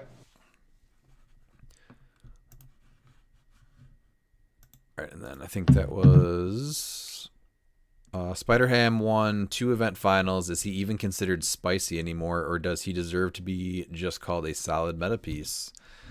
I've liked him since he's been released, but it's just an example again of when you lose that cool placement effect because that's free, it makes me not want to play him. So I still feel like he's a solid meta piece, but do you guys think that hurts him too much, not being able to do the free place? Yeah. I mean, he's still got his benefit of his other trait, which, yes, but you are losing a bit with him, which sucks. I think his only real place is, I guess, Brian just did good with him, though, on I think he's more of an aggressive piece because you're giving your whole team plasticity, and then they are not going to be able to shoot you if you're within 4 of an opposing. So I think he's more of like, I'm going to play really aggro and be in your face the whole time. But I feel like then if you're playing him like that, you have to assume that you're getting that free. And now with everything, I feel like you have to plan on not using those. So you're leaning more. If you're going to play really him, you're leaning more into the plasticity, not shooting. So you want like low point, like butterfly, low point pieces. And it's such a close combat meta, and especially without the barrel, like they're going to be in your face. So like, I like it with a lot of daredevils. Like that one trait. Yeah, load them up with daredevils. I think if you're playing them right, you're just leaning into the plasticity, and you can't shoot from range if you're within 4 or whatever it is, right? Yeah, and that's what Brian went all in with the collector. That's why it was interesting to see that he went with the glider instead of the motorcycle, so he could at least give him charge. Mm-hmm. You know, maybe that's why his point totals were low, because he doesn't have charge with collector. See, but if I'm going to play Spider-Ham as my prime, like the cool thing about him is being able to like place and then charge, or charge and then place away, and losing that ability to play your prime and get as much as you can out of him is just, that kills it for me. Yeah, I mean, it's like, but he's giving your team plasticity. I'm like, yeah, but is that really worth the prime? The free place is, I think, what really sets him over the top as a great attacker, and not being able to do that it makes him less effective. Yeah, so losing that just makes him, to me, I don't want to play him in a place where it's a good chance you're coming across somebody that is either going to call him in or play main force. Pete, you actually got to play Spider-Ham terribly since you managed to get him killed in the 2 rounds that you were fighting. That's a lot of Pete besmirchment. I still like him a lot. I think primes either look for the amazing attacker or super utility, and I think he offers a lot. You're still getting prob, you're still giving everyone plasticity, and you're still limiting people's ability to shoot you from range. So, am I going to build with him in the Beetlejuice meta? No. But I still think he's got some legs. So especially in silver. Kind of similar to what we were saying then, where you like him a lot, but losing that free just makes him not want to be played. Doesn't make him bad. Well, we just have so many great primes. I mean, there's great primes that aren't even seeing the board right now. No, they're all shut down anyway, Primes so it doesn't matter. Yeah, there's a lot of primes that like are, yeah, what does she get to do? Yeah, nothing really. Die. All right, going to Mark Bird. Always great catching your episodes. Definitely the best HeroClix cross wrestling podcast out there by a landslide. I know you're the only ones, but you are so high on top of that mountain, no one dares approach. You're awesome. Thanks, Mark. Whilst Lantern Legacy hits the War of Light nostalgia really well, do you guys think the constructs make these rings a little undercooked compared to Batman Team Up, and perhaps will have mostly only caring about the ring effects? We'll have people mostly only caring about the ring effects. No, the constructs are all good in this set. They're like all solid choices as far as like additions to the ring. But compared to like what was out with Batman Team Up, it's way lower. They're not bad constructs, but with what you were getting, they're all better than the Spotlight, right? Oh yeah. Yeah. But what is there? There's bats, there's the sword, and the Soundwave, and the chain. Mm-hmm. You think they're close to Batman Team Up? Do you think that was going to work for the Orange Lantern construct figure? That Larfleeze can generate that figure? What? Well, yeah, because it's the beginning of the game. Yeah. No, I mean with the ring. No, there's a... What does it say? Generate an orange construct, and it's called an Orange Lantern construct.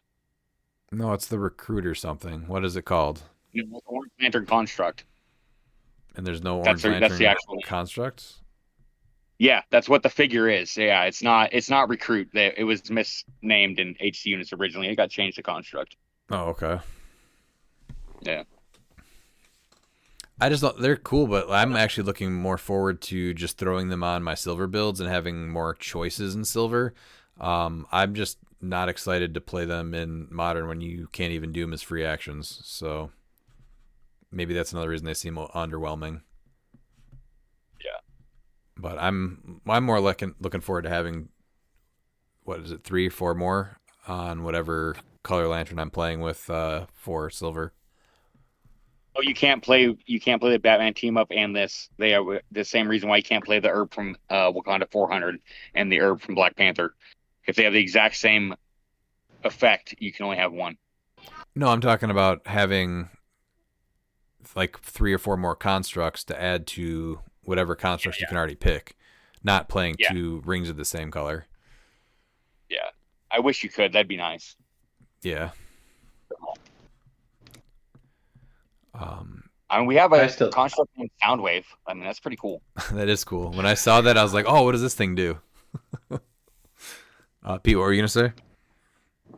I still think they offer a little bit more with the new set, but they're going to be huge in silver. But I don't think there's comparing to the Batman team up ones. They're just not there. They were more utility and more damage, really, right? Like, would you say chainsaw or sword's better? Chainsaw. Well, I miss it both, but chainsaw. Yeah. But I guess sword, because if you're only gonna hit 1 attack and you roll 2 d6, so I'm just gonna roll 2 1s. I feel like I'd rather have you don't get 2 attacks. Yeah. You don't get to say I'm pack a chainsaw. The boot though, like the boots, the mitts, there's just the stop sign, which I guess is banned still, but I don't know. I just think Batman Team Up offered way more. I don't know. I think the Soundwave is going to be just it's not the same as the boot, but it offers a very different kind of similar utility. Being able to knock back all adjacent opposing characters, regardless of size, is pretty solid for a free construct. Yeah, I think I'm more high up on that than a lot of other people are, though. I'm excited for that one. And I can't say the chain isn't good because a 13 attack that says, "Hey, I've hit you. You have a speed value of 0. Sit there." Yeah, they're not, like I said, they're not bad, but you're just comparing them to Batman Team Up, and maybe it's just the fact that there's less of them too, right? I mean, probably, but the Batman Team Up ones were a little bonkers because they were just clones of the ones from Wonder Woman 80, which the Wonder Woman 80 ones were really, really good. Yeah, so they're better. Where can I get my hands on Rivals Respawn and Ancient Labyrinth maps? Not asking for a friend, absolutely asking for myself. I just saw a Rivals Respawn map go up on Facebook for $200 this week, so that's probably really cheap to ship to Australia. What is Ancient Labyrinth, though? That was the one map they were handing out at Origins. That one, yeah. I would have liked one of those. That was like the D&D map, which I thought was cool. I think you can only get one. I'm sure have no world.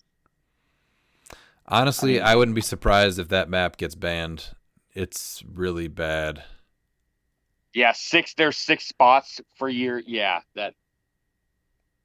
So yeah, I wouldn't go spending a bunch of money on it yet, or I don't know, maybe you do and it ruins a couple of events before it gets looked at. But if you look at a lot of the starting areas and the pinch points, it's a very unhealthy map. So we'll see if it lasts. Oh, I was all excited for a D&D map, and now it just makes me sad. Did you see it? I have one, and Oliver has one. Yeah. No, I haven't seen it yet. I just saw I saw Calder preview it but I couldn't get a good look at the actual layout of it. Oh, next time I see you, so I'll bring it. One side has 6 squares to place your figures. Oh, that's not good at all. Before you can expand it, yeah, it's an indoor map, so it's that's not good at all. Yeah. Yeah, so that'll be a rough one. I don't see how it sticks around, to be honest with you.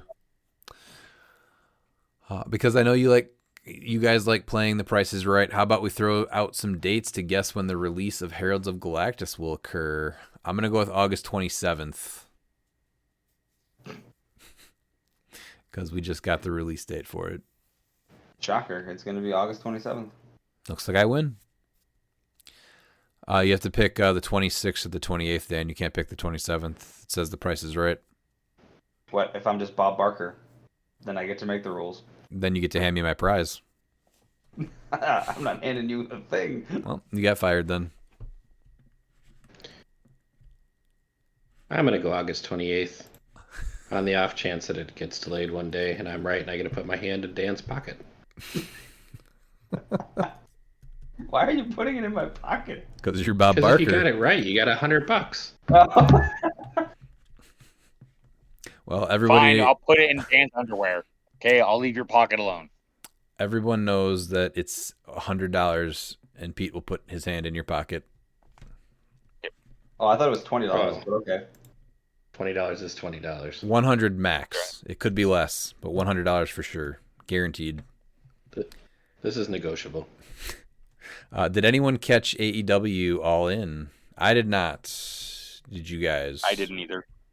I did not either, no. Pete? Well, I did. Was it good? And it was, oh yeah, it was awesome. The 3 main events were amazing. The whole thing was great. It was really long though. 6 It was hours, like, right? I want to say, yeah, at least 6 hours. That's not even counting the pre-show. But it was, man, it was a great weekend of wrestling. You could have watched wrestling for like seriously 14 hours and not been disappointed. I missed it all, unfortunately. Sending out more of my love for Pete. What 1 year of wrestling would you rebook? Well, thanks, Mark. I would actually go with 2002 because that was really the revival of the cruiserweight division. That was really when you start to get the WCW guys in WWE. That's when they had the invasion angle that unfortunately Vince McMahon's ego completely ruined because he just basically was burying all the WCW guys, killing all your favorite dream matches. And that was right at the start of the Ruthless Aggression era. Miles? Yeah, so if I could rebook any era, it's going to be the New Generation era. I love me some Hulk Hogan, but that WrestleMania 9 ending is not going to happen. We're going to give Yokozuna a full year of just destroying people before Bret Hart gets that win back. So what year was that? That was 1993. 93. We got to get Dan's opinion. And I'll honestly get Lex Luger. Lex Luger is not going to win by count out at SummerSlam. So I guess that's, Bret Hart's not going to get that win back because Lex Luger is actually going to be champion going into WrestleMania. Yeah. I like Pete's answer because I was actually watching at that point, and yeah, that was a lot of disappointment. All of that whole invasion angle, it felt very watered down and just not what it could have been or should have been.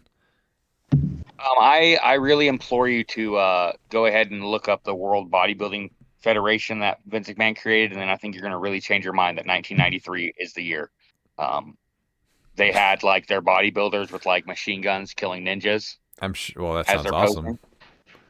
Yeah, that was during this era. So Well, that Like, year I- means nothing to me because I didn't watch it back then.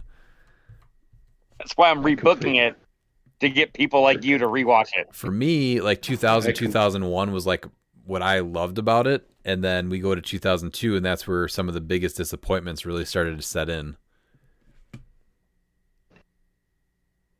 I guess, yeah, but like 2002, I have really fond memories. Like Booker T and Goldust at the movies. I mean, That's not to say wasn't gold there, but yeah, it's. Yeah, but I get it. Yeah, that was about WCW just getting buried. Dan, is there a year that you would rebook? Sure, 1992. Oh, what was your biggest disappointment in 1992? That I wasn't born earlier, I guess, would be the only thing. All right. His biggest disappointment, I'll answer for you, Dan, because I know it's a really sore subject, is how WrestleMania 8 was botched because Sid Justice had to kick out of the leg drop, and no one ever kicked out of the leg drop, and Papa Shango missed his spot. I mean, that does sound awful, so fair. Going with the Papa Shango answer. Yeah. Man, I forgot about the World Bodybuilding Federation. That's amazing. You're welcome, Pete. You're welcome. Just watching it. Just oiled up, just with the machine guns. You see ninjas running across the stage as they're shooting them. All right, going to That's Brian Dormeyer. Degenerates, I, King Brian, am here once again. We'll keep We'll keep the entries brief this time. We dare not add on to what will somehow be a 4-hour podcast, which it does look like it's heading in that direction. Ryan, have you been able to get any arm workouts and beyond cranking it while you fantasize about beating the king this weekend? Well, this weekend is Brian's redemption story here, working himself through the CLW to get a shot at our rematch this weekend. I just hope I don't put him back into retirement. Yeah. Miles? I don't know. You know, and Oh. yeah. I was gonna wait till he decides to throw shots at me. Oh, here it's coming right now. Miles, Yeah. it so displeased the court to hear of your sickness as reason for absence from the Western League of Clixon. We wanted to beat you the proper way, but as always, it's good to be the king. It is. How was the last few times that it went when you and I played? I think I retired you, and then I pulled Juice out and beat you at the last Clix League event that I went to. Me not showing up was just, giving you the opportunity, and then Corey decided to give it to you as well, because we both know if I showed up that I would have won, but I wouldn't have been able to actually go to the Clix League West Championship, and I felt that it would be bad if a store's champion wasn't able to represent. So I'm allowing the King Brian to take my place. So that's the real reason I didn't show up. It's because I wanted you to finally win something. Very well put. For Pete and Dan, we withhold questions and statements, for they know they should have made their way to Clix Camp. Y'all ain't never seen a gorilla in the mist. See you boys at Clix Camp. Come and get a sip, la-di-da. See you soon. Thanks, King Brian. I have actually seen a gorilla in the mist, but I appreciate it nonetheless. Thank you for the withholding whatever negative statements. I did also secure us hunting tags, 3 of them for eagles. Normally it's illegal, but this time it's going to be legal to kill an eagle for me, Redman, and Ollie. So Oh, that's amazing. I got tags. Thank you, Miles. Looking forward to it. John Eric Hafford, next game element Miles would like to promote and push until they have to ban or nerf in a format. Primus. We're gonna get Primus played, and we're gonna get play at home Red Hulk. Okay, that's gonna be the ones. That's a better answer. Yeah. You don't need to ban Primus. He's fine. Yes, I don't. Yeah, I know, don't but see I'm that gonna. risk. But promote. I am gonna promote the play of Primus. But yeah, I'm working on Red Hulk, and you know what? I'm from wordings of recent of the rules. I'm thinking that they're going to use that as a fix for my Red Hulk that I've already brought up to several of the judges, based off of the wording and the reasoning. So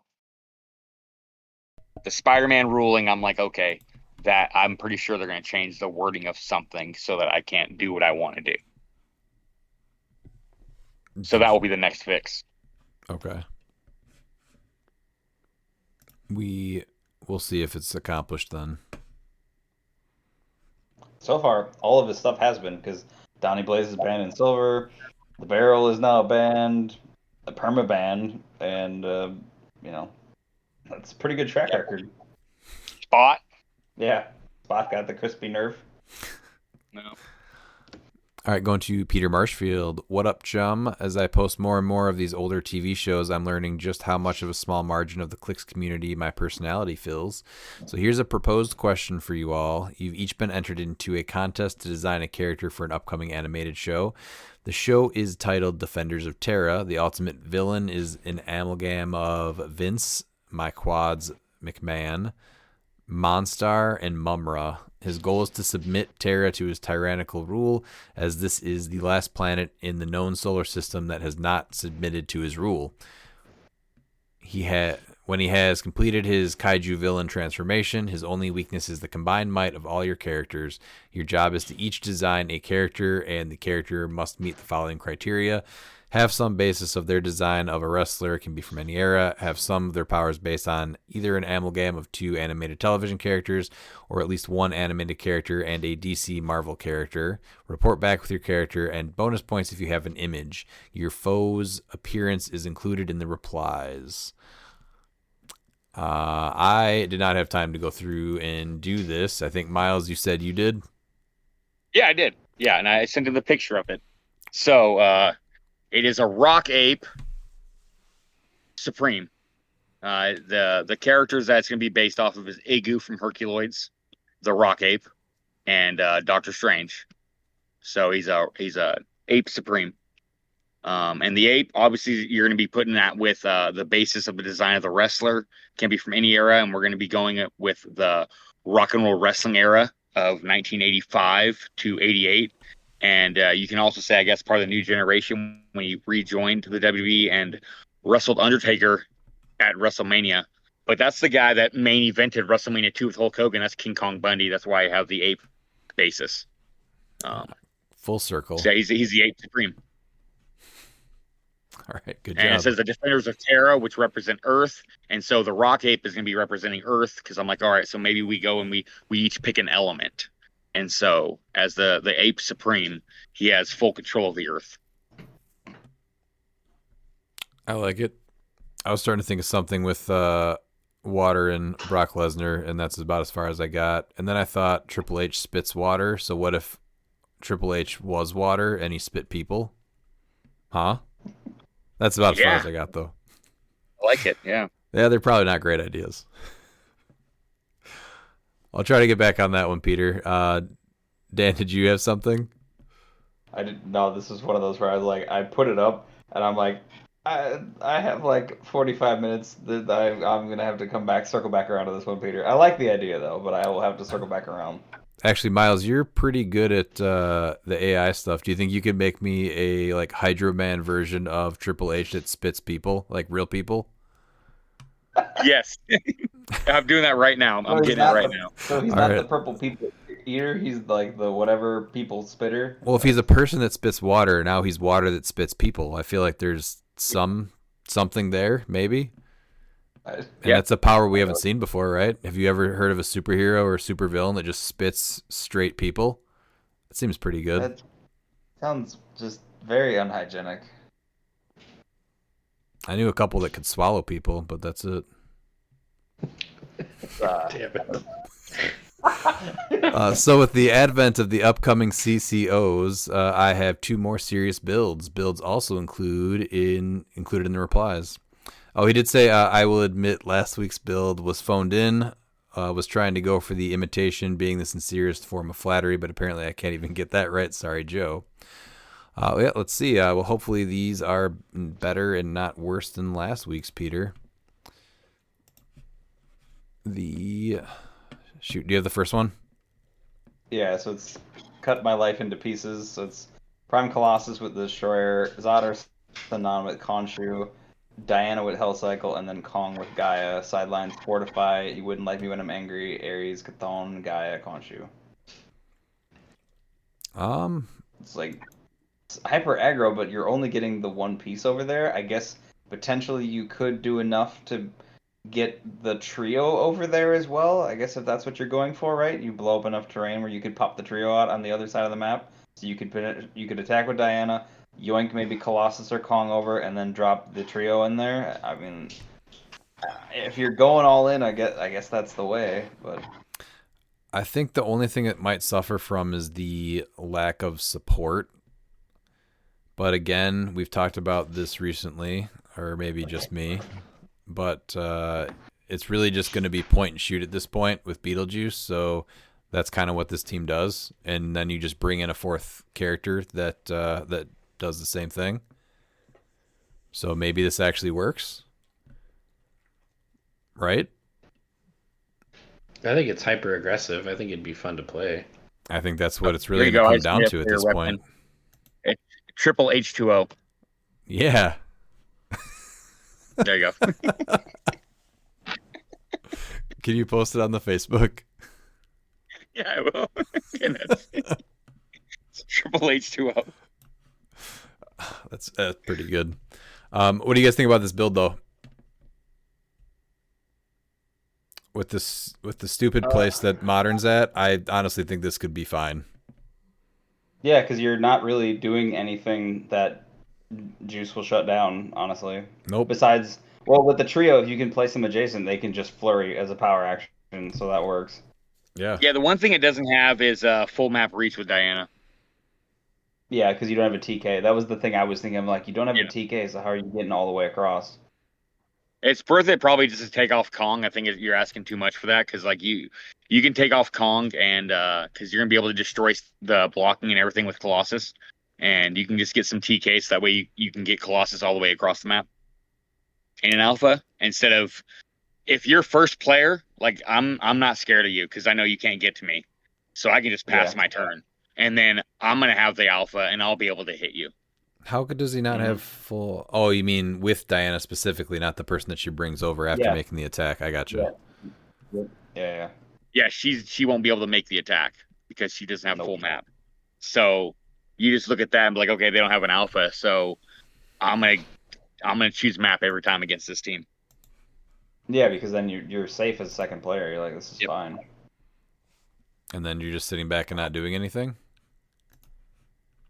I would be just being more strategic because I'd make sure to count. I'd move up as much as I physically could without Diana actually being able to reach me. Because like he doesn't even have like a pin particle to even get like an extra square. So. Well, no, you're gonna have an alpha yourself. That's what I mean. So you choosing map is as if you're going first because there is no alpha from this team. So you have no worry of them hitting you. Yep. And you can go and retaliate to them because their turn 2, when you don't have first turn immunity, they can't get to you. And if she's able to get to you, that means that they broke first turn immunity to begin with, which means that your alpha is going to be able to KO her. Mm-hmm. Okay, so then you went over and you killed Diana with a piece. Yeah. Okay, so then the other pieces that couldn't make it over on the alpha are there now, and you're dealing with a Kong, a Zod, and a Colossus. You might potentially not be. You might not be dealing with Zod, Ursa, and Non because you're not. You might not be able to take all the tokens off in one go. So they're not. They're still sitting on sideline. You would probably have done a little bit in the beginning. A little bit, yeah. But if you're not on your turn 1. Yeah, but not enough to get all of your tokens off. For instance, like my team specifically, I have an alpha that I can get full map and back to my starting area, and I'm not using spot. So, yeah, it'd be no problem. I'm just saying I think it is a team that could do better than it looks like it should do because of how stupid things are right now. When you look at how Clix is being played and has been played, people are really scared to actually engage. And it shows in the total points scored. I'm just speaking about it specifically how I play. I'm a very aggressive player. You can look at all my points and everything. Like I haven't had a game go to time this year. You know, my 2 losses, I got wiped. All my wins, I wiped them. You know, so that's me talking specifically. I'm guessing probably against other people he'll probably be fine because other people will be building like that because they're always scared that to make that first initiative if they think that they're going to lose points because like for some reason, losing 50 points to score 100 points is people don't like that odd, which is interesting. I'm just saying that if this team is on the other side, sure, you can take out Diana easily, but you have a Colossus with a 22 that's a giant. You have a Kong with a 13 attack, 20 and 5 damage because of Cathan. Yeah. It's not bad. It's gonna be very hard to take down all those pieces in one alpha. And depending on how you play, you could always bring Zod or Sanan into their side, right? Like we said. Yeah, but with where it's at right now, though, even with like the Destroyer and with Kong with Gaia, like Kong's going to be a 19 defense or a 19 defense up close. There's ways you can just nth metal him. So I mean, realistically, when you're looking at this alpha, Kong has he's going to be stuck. He'll be 20. Well, oh yeah. So anyway, so realistically, you're looking at it like a decent alpha will be able to take out a Kong and a Diana. If you hit. Well, of course, it's all predicated on hit. I'm talking about if I'm playing this team, like why I'm not playing against it, but me specifically playing this team, I don't like how it's susceptible to an alpha even if you go first. Oh yeah, that's why the support's I'm needed. What's that, Pete? I'm gonna drop Kong. I'm gonna put Kanjuro and the universal weapon on. You're still ruler. You're then getting your TK, and now you have leadership, which he doesn't have either. Or no, you have TK and then Pulse Wave, so that would be my only change. So let me ask you this: if Diana's not giving full map reach, why not just get rid of Diana? That's also a really good option too. And then you have 25 more points, and now you can actually get a timebreaker pog. That gives you 3 people with the timebreaker ability to, name, so you can actually use them a little bit even against Beetlejuice.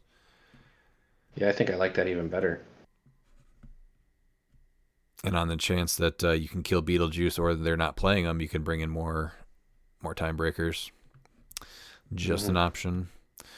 All right, let's go to his second one is My Collection, My Precious. The collector at 200 points, Bucky's Arm, Motorcycle, Universal Weapon, Kong, Perdegaton with Avatar of Tauret, Phoenix, and Weasel. Seems fine. What's Universal Weapons on him? You have your TK with Perdegaton. What's it missing? Is Kong good on this team? Probably. Kong is fine. I mean, why not? You're gonna call in Juice with Degaton to get 3 turns, and then Degaton's gonna die, and then now it's Juice on your team with a Kong and a collector. I think I just don't like Weasel on the team. Maybe. I don't like that, and if you're gonna go with, I'd rather do trick arrows right now than universal weapon. So he's going with universal weapon so he can do the Ares bomb with charge because he's got the motorcycle. So he's gonna have a 6 charge. Giant reach 3, so that's 9. TK is gonna be what, 10, 11, 12, 13. So I guess, but the arrows allow you to do. I don't know. I like their utility much more than like going for that. I understand. Oh yeah, no, I'm not disagreeing with you. I was just saying specifically why I think he has a universal. I also weapon. don't like Phoenix on here, but that's me. That's just me. Because again, I still feel like Mern is heavily underplayed, and that just leaves you. Without that, his team's Mernable. Yeah, it's still Mern bait without Phoenix. Yeah, I know. This just makes it like guaranteed. Is he just there for the barrier and TK? So double TK. So. Yeah, so he's gonna do the double TK. So that's how you're gonna get collector, I guess, all the way across the map because you're gonna TK him with Phoenix to square 5, and then you're gonna TK him with Perdegaton to square 7, and then he's gonna have 4, 5, 6 charge. So it's gonna be square 13. And Giant Reach 3 hits 16, so he has a full map out Ares bomb with Phoenix. Mm-hmm. I'm not sure. I think I like the other one. I guess it's 200 point collector, right? I feel like the only 2 ways to really play him is either high defense or the rollout with Dream Ruby. Personally. See, I like the Spider-Man rollout better for him, honestly, but. I think this would have done great at the last Clix League West. I mean, I think honestly Peter would have had a chance against King Brian. I think we'd be talking about King Peter right now.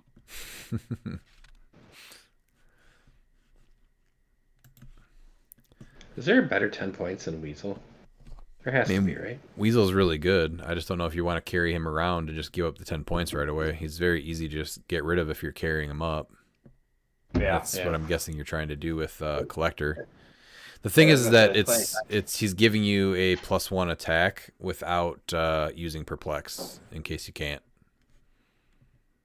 Yeah, so if he carries him because you're gonna do the double TK, then you're gonna move Weasel. You're going to be able to get a 14 attack with Collector without Ares, because Bucky's Arm's gonna be close combat expert, and then Weasel's gonna give the other +1 attack. So you're gonna have a 14 attack Ares bomb with Collector. 14 attack, 2 probs. Yeah. With the Ares bomb. It'll win you some games. Like quick. And even then, Where's against the- the 22 defense, you still need an 8, which is insane. Where's the second prob? Degaton and Collector has it, right? Yeah, Yeah, just Degaton will not be able to get there. I was The gonna say problem. you're gonna be too far away if you're going for it like that. Collector Yeah. can be all the way across the map. You're just gonna have So the one you've prob. got 2 TKs. Kong can't just carry him? No, because your fourth action is going to be moving Weasel, because you have to move Weasel in sense. order to have him carry Collector to get the and 14 get the attack. +1 attack. Yep. But yeah, so it's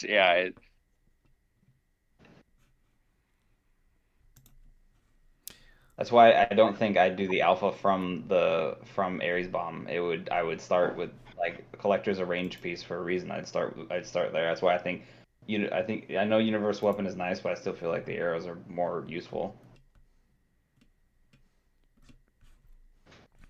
And they deal with certain matchups like Vengeance Hulk. That's a good matchup then with that versus this.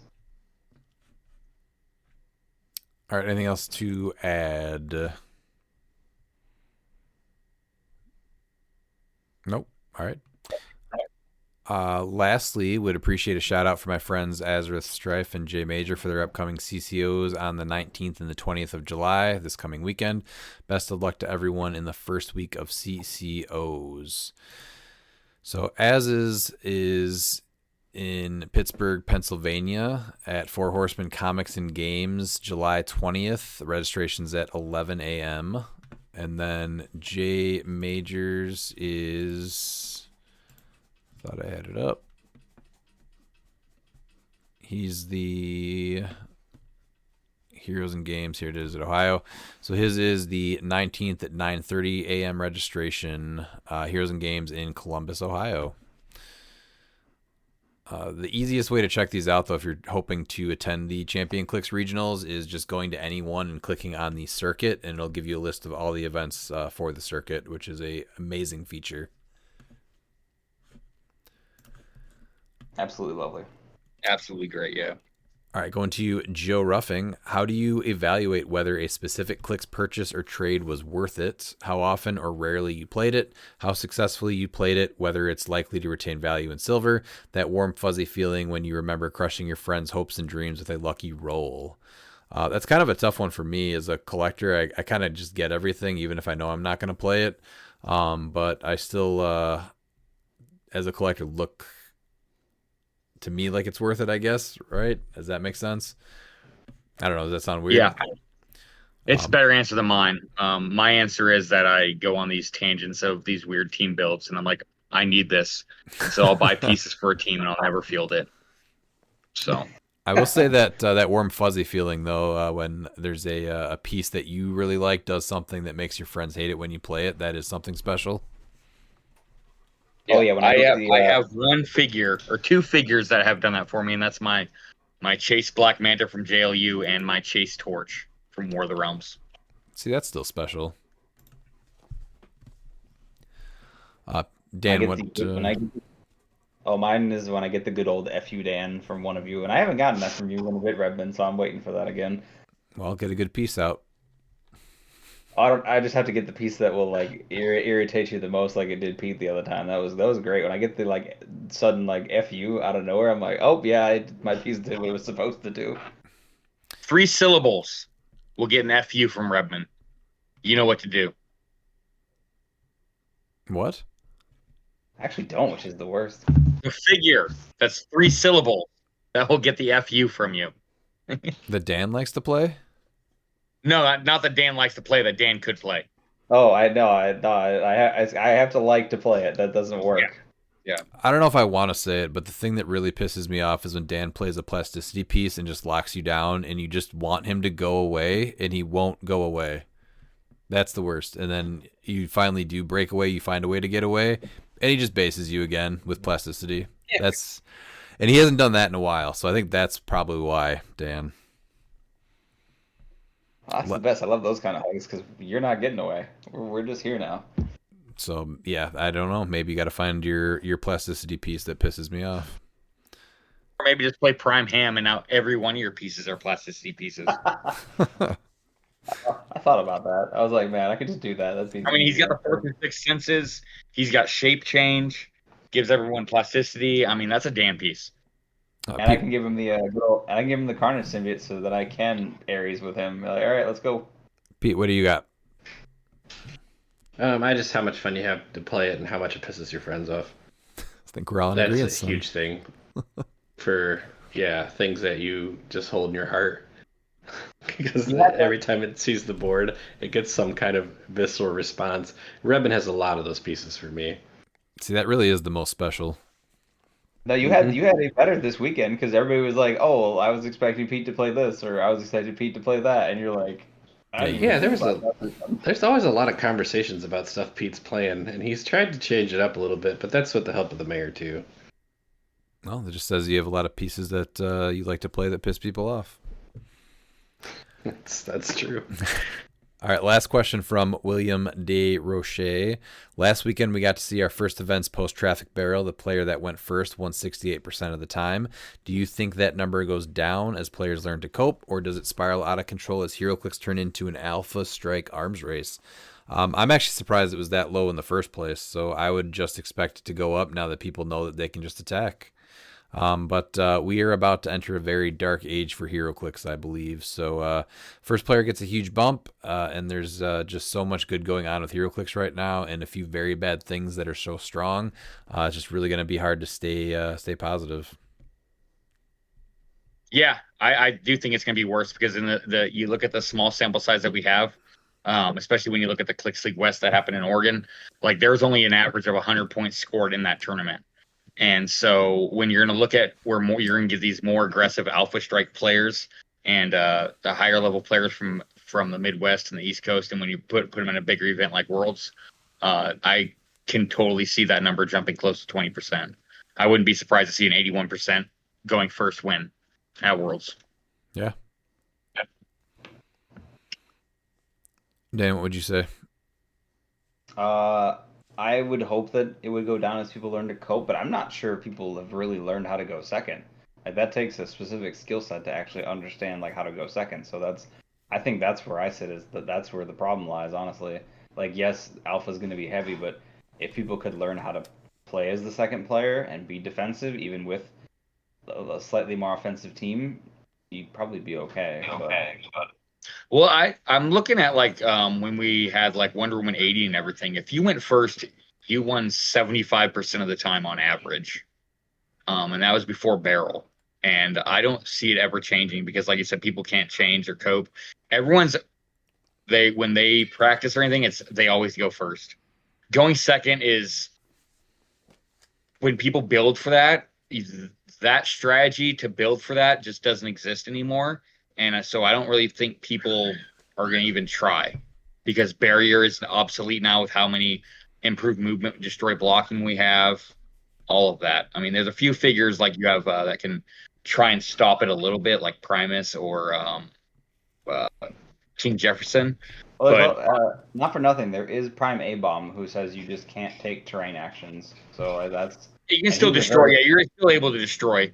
And I think that it's... I mean, HeroClix has been around for 23 years, and people still don't build to go second. The alpha has always been strong, and then we get a piece like the barrel that they said could be abused, and that's how everything is. But the barrel, for all the abuse that people think that it did, the barrel actually kept things in check. And I think the small sample size of one weekend showing you that it jumped up from 49% to 68% in just a few events, I think is a huge difference. Like 20% jump from just a few events is insane. And I think that's why the barrel should have been banned to begin with. Yeah, without just giving it like a little errata to its range and not having anything to replace the effect, I think is really just going to kill it. Yeah, because HeroClix has always been played the same. And it's like you play to go first. And if you play to go second, you're doing the barriers, which now is just obsolete. So you can't really do that strategy. Your best strategy of going second now is high defense, and like that only works until you get hit. We've seen it throughout the years. High defense teams don't win big events because like you're going to get hit eventually. Right. Pete, what would you say? I just think the Alpha Strike's coming back in a big way, and you're just going to see first players winning more. What degeneration celebrities might we see at Clix Camp? Aqua Miles, Hollywood Miles, Rebgorn, or perhaps even Dean Kane? No spoilers, Bill. Sorry, you'll have to tune in this weekend live on the DGen YouTube. Legally required wrestling question. HeroClix already has things in it that resemble pro wrestling battle royales, and the trader mechanic kind of feels like a heel turn. What's something else from wrestling that would be good to add to the game? What about something like the Tornado Tag Match, which is essentially the duos format that we play? And then for fun games, I think something like the Royal Rumble or Elimination Chamber style matches would be cool, kind of just basically changing the way that pieces get added to a match. Nah. See, you're thinking too small. Okay, this is what we need.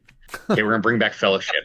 Fellowship's gonna get what's called the Money in the Bank. Okay, so we're in the finals at Worlds. Okay, let's say it's a rematch. Okay, it's Isaac and Joe. Okay, and Isaac has Spirit of Vengeance, Red Hulk on his last click. That Fellowship player, he sees it. All you gotta do is eliminate one of them, and he cashes in, and you're able to place any figure from your team from that event onto the map and make a single attack. He makes the attack and he kills that Spirit of Vengeance Red Hulk, and he wins Worlds. That's how you do it. That's what we need. See, now that sounds intense. I was trying to not get too carried away where it completely changes everything that HeroClix is. No, just saying, if I'm gonna add anything from wrestling, I'm gonna add in the Money in the Bank. Because what you gotta look at too is that Fellowship's not gonna be like the best player. So it's not gonna be someone like you. It's not gonna be someone like me or Dan Power, or Lucas. It's gonna be one of those players that he went to play the game the right way. And he probably lost all of their games. But he stuck through Swiss. He played all 5 games with 1-4, 0-5. So. Yep. Maybe his team wasn't even good, so he probably doesn't have a great figure. But it'd be awesome to see him get that opportunity that he normally wouldn't, because he was such a great player, and just his attitude was great, and he deserves. This is the era of champions deserving it. Like they're handing belts out like candy. So why not hand out HeroClix World Championships like candy? They came to have fun with that Prime Kingpin team. He wanted to have fun. Didn't win against the broken stuff. Juice just completely destroyed his team because he played against 4 of them. But he kept a smile on his face, and he gets a chance to win the World Championship. That's what we need. All right. Thanks for that input, Miles. Dan, do you have anything? I always like more shifting focus, so I would think something like that, where that's like the tag out, where you tag out and swap out for somebody. So that's my easy thought there. Yeah, that would be a good one, where you're changing actual characters. Mm-hmm. Pete, do you have one? I was just going to say entrance music, but now that Miles' idea, he's cooking with gas. We're going with that. All right. I do like entrance music, though, also. All right, final thoughts. We will have entrance music at Worlds, right? Yes. I mean, the entrance music did work really well at CCO, so. Yeah, it was a cool added effect. I hope that catches on. Miles, final thoughts. I'm looking forward to this weekend. It's gonna be King Brian. Hopefully, he brings his crown. I'm bringing my belt. So you might as well bring that trophy too, because paper champion. And I know I already sent you a message and you said, well, we played the same amount of events. But when you look at it, you have one more loss than me. So and that was me beating you. So. Still haven't cracked the top 16 of modern players. Sorry. Get good. All right, Dan, what do you got? Played a lot of Clix this week. I'm actually happy to have a bit of a slow week, but I will also be back next Monday for modern practice, and I got to cook something up with the mayor because I got to figure out what I'm playing. Pete? Great week at Clix. It's good that the belt's back home where she belongs. Whatever. And thanks for an awesome weekend of fun. No problem. You won't be going back to back. I'm just excited for Clix Camp this weekend. So remember. And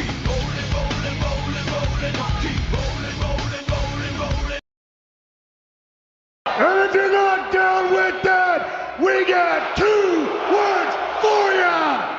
Take it!